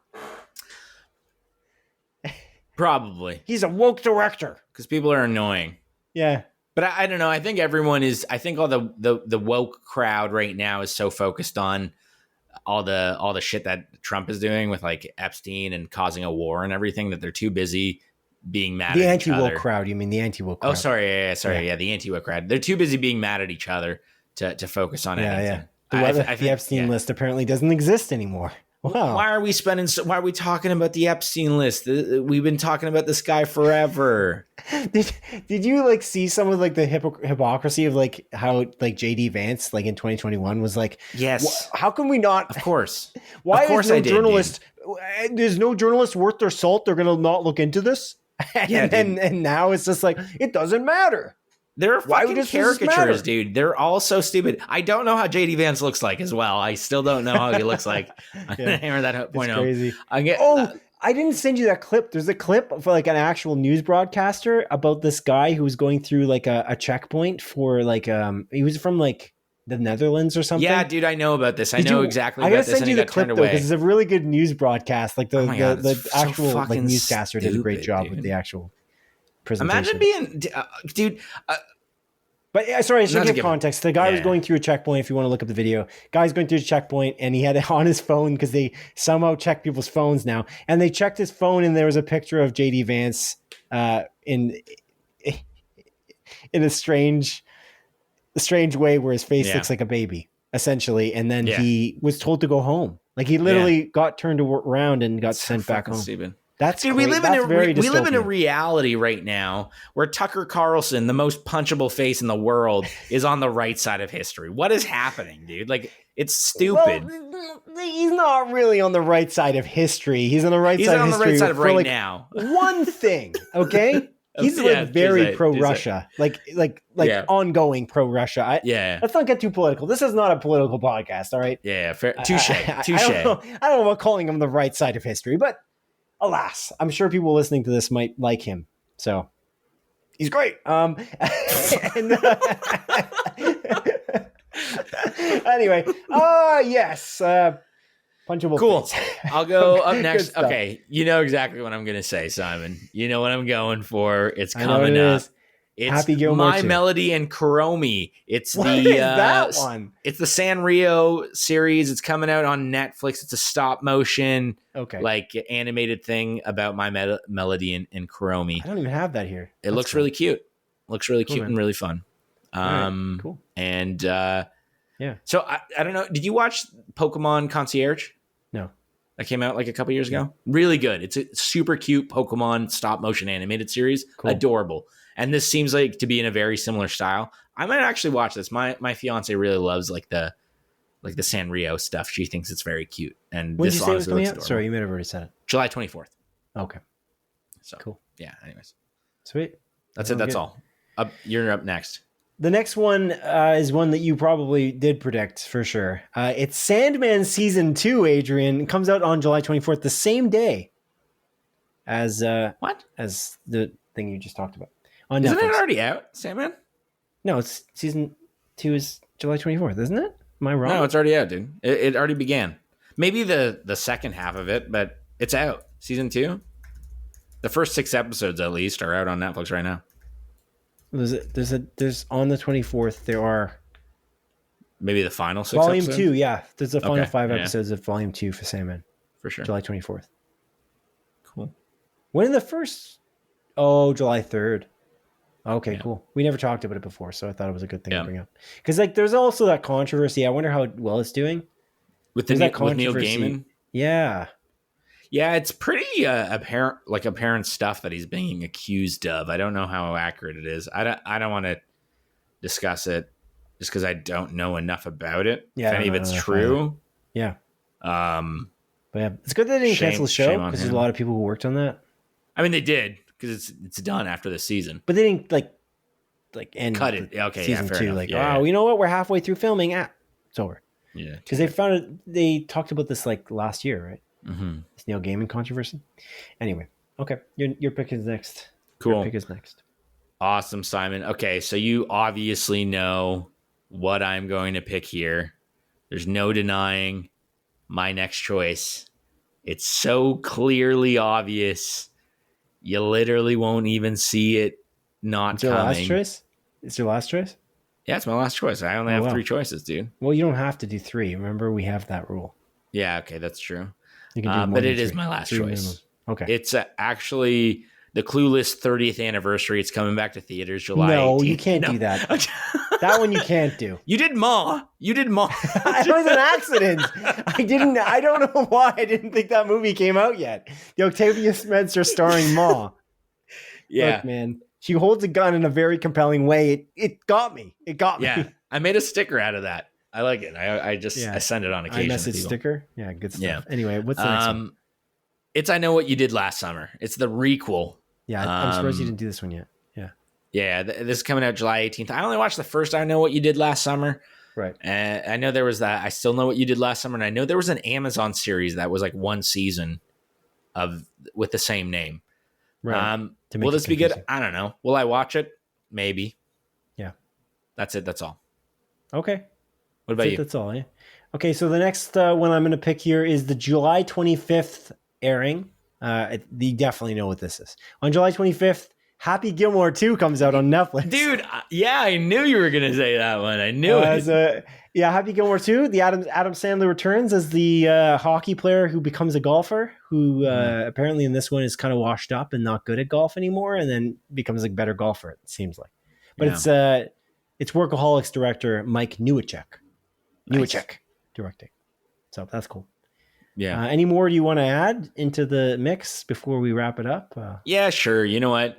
Obviously, you know what this one's going to be, Simon. You know exactly what this one's going to be. What is it? So it's the Netflix limited series Untamed, releasing July 17th, starring Eric Bana. It's coming out July 17th. It's in the vast expanse of the Yosemite National Park. A woman's death draws a federal agent into lawless terrain where nature obeys no rules but its own. Eric Bana is not in that many things anymore. Do you find that? It's interesting. No. I mean, yeah. He's not. Yeah. Okay. It's a good actor, though. Anyway. You'd think he yeah. Yeah, it's like Josh Holloway. Damn. Rest in peace. I mean, they're not maybe on the same level, but Josh Holloway's it's sad. You just can't catch a break. This show just got canceled after he finally got the lead. Anyway, it's unfortunate, but yeah, okay. I got another one as well. It's also releasing on July 17th. Actually, Star Trek: Strange New Worlds is coming back, Adrian, for season 3. Oh my god, that's great. That one is actually one I have on the list. I got all these on my list. I'm not just like looking through a document that you found online here. Is that what you're doing? No. That's what you're doing. Oh, this is on your list? Yeah. Wow, okay. Good for you. Did you ever watch any of the Star Trek? Anything? No. Anything Star Trek at all? Never. Nothing. Okay. That was another thing that J.J. Abrams got to direct. He directed Star Trek before Star Wars, right? Like the new... It is true. It is true. Pine. Yeah. New films. Or I guess the most recent films. Yeah. And then the new shows have been pretty good. Like the people like the Picard show. And Strange New Worlds is the dude from Hell on Wheels in it. Oh. You know what I'm talking about? Anson Mount. Yeah, the Inhumans. Yeah. Jesus. Yeah, that's right. Yeah. What a crazy debacle that was, eh? They must have known they had something bad on their hands, though, eh? But it's strange because they put it in theaters. It's like their first TV series. They're like, this is canon. And then they like slowly slid away from that. Like, actually not. It's actually not related. Yeah. To the MCU. That was like the internal civil war between like the... Yeah? People. You think it was... Really? Wasn't it? Because there was the TV Marvel guy and then it's like Bob... It was like Bob Iger and Bob Ike or something. It's like Ike something. Oh. No? But I don't think that was related to this. Wasn't it? Do you think so? I thought so. Oh, maybe. I wasn't aware of that. I know what you're talking about, though. Yeah, then that guy got ousted. Yeah. And then he tried to take Bob Iger down again, I think, later on. Mm-hmm. Like, recently. With the gun. No. Yeah. No gun. Yeah. No. He just hired Octavia Spencer. Cool. Okay, I got one more here, because I got one more as well. Okay, well, you go. It's your turn. So again, to be real, obviously you know which one this one's going to be. We've been leading up to this one. It's been a while. This is the longest. Segment of A Look to the Future that we've ever launched, and it's 1:00 in the morning. Okay, go on. You know exactly what I'm going to choose here. This is what we've been leading up. I actually don't know. I wonder if the audience even knows what the movie is that we're dancing around. Or the TV show, I guess. I'm curious. It would be funny if they just don't understand. Like, what are they even laughing at? This isn't even that funny. Is this segment usually run for 45 minutes? No, it doesn't. No, it doesn't. But it's a movie that's coming out. It's A Normal Woman. It's coming out on Netflix. It's an Indonesian movie. An Indonesian movie. No. Come on, that's a cop out a little bit. You're not going to watch that. You have no interest in it. That breaks the. What are you talking about? The Raid is an Indonesian movie. You're not watching this. The Raid 2 is an Indonesian movie. Yeah, that's true. Those are great movies. You better watch this for next episode. I will. A Normal Woman. You better review it. Well, it comes out on July 24th. I don't know if I'll find the time. Okay, July 24th. Okay. Why? We won't find the time because we're going to watch the movie Fantastic Four First Steps, which comes out on July 25th. Oh my goodness, that's coming out? Yes, that is the movie. That is the biggest movie of the month. I don't know. I think Superman might be the biggest movie of the month. Jurassic Park World. You think Jurassic World Rebirth will sell more tickets Yes. than both of those other films? I think so. That's crazy, eh? That's crazy. Yeah. And imagine if they had a good plot. I guess it wouldn't matter because no one gives a shit, apparently. No one cares. Nobody cares. That's so unfortunate. I don't care. So it makes me so miserable to think about. Fuck it. Just watch some dinosaurs killing people, dude. No. If it wasn't for my fiance, I think I wouldn't have gone to see Jurassic World. What? What about me? I'm your Adrian. You said that at the start of the episode. You said this 3 hours and 12 minutes ago. You said my Adrian. And you, but I was going to combine you as if I needed both of you to go see it. But I just feel like it's not, I don't know, it's not pressing. I would have not gone to see it, but I didn't go see other movies this year that I feel like I would have gone to see. Like I didn't see Wes Anderson's Phoenician Scheme. Oh, that's true. I'd much rather have seen Phoenician Scheme in theaters. That's all I'm saying. I wouldn't have. I know. I'm aware. All right. Well, that's the end of our regular scheduled programming for episode 114. Do you have anything to say, Adrian, before I close off the show? No, it's funny. We wanted to make this a brisker episode just because we both work tomorrow morning. It's a Thursday night. It's 1:11 a.m. I gotta get up for like 9 a.m. Shit. So I'm done. I'm done rambling. I feel like I've talked a lot. I feel like I just continue extending everything I'm saying, just like a little bit too long. And realistically, like we should be ending this episode at this point in time. There's like arguably nothing left to say. Like we've just said so much and we just keep talking and talking and talking. And so I'm just like, dude, this is, you know? Yeah, I know. Okay. Well, thank you for listening, audience, to episode 114 of Split Focus, a film and TV podcast. My name is Simon Eady, and it has been a pleasure to host you alongside my endearing co-host, Adrian Pinter. Please join us on July 29th for episode 115. Good evening to you, and good luck. Good night. Take care. Goodbye. Goodbye.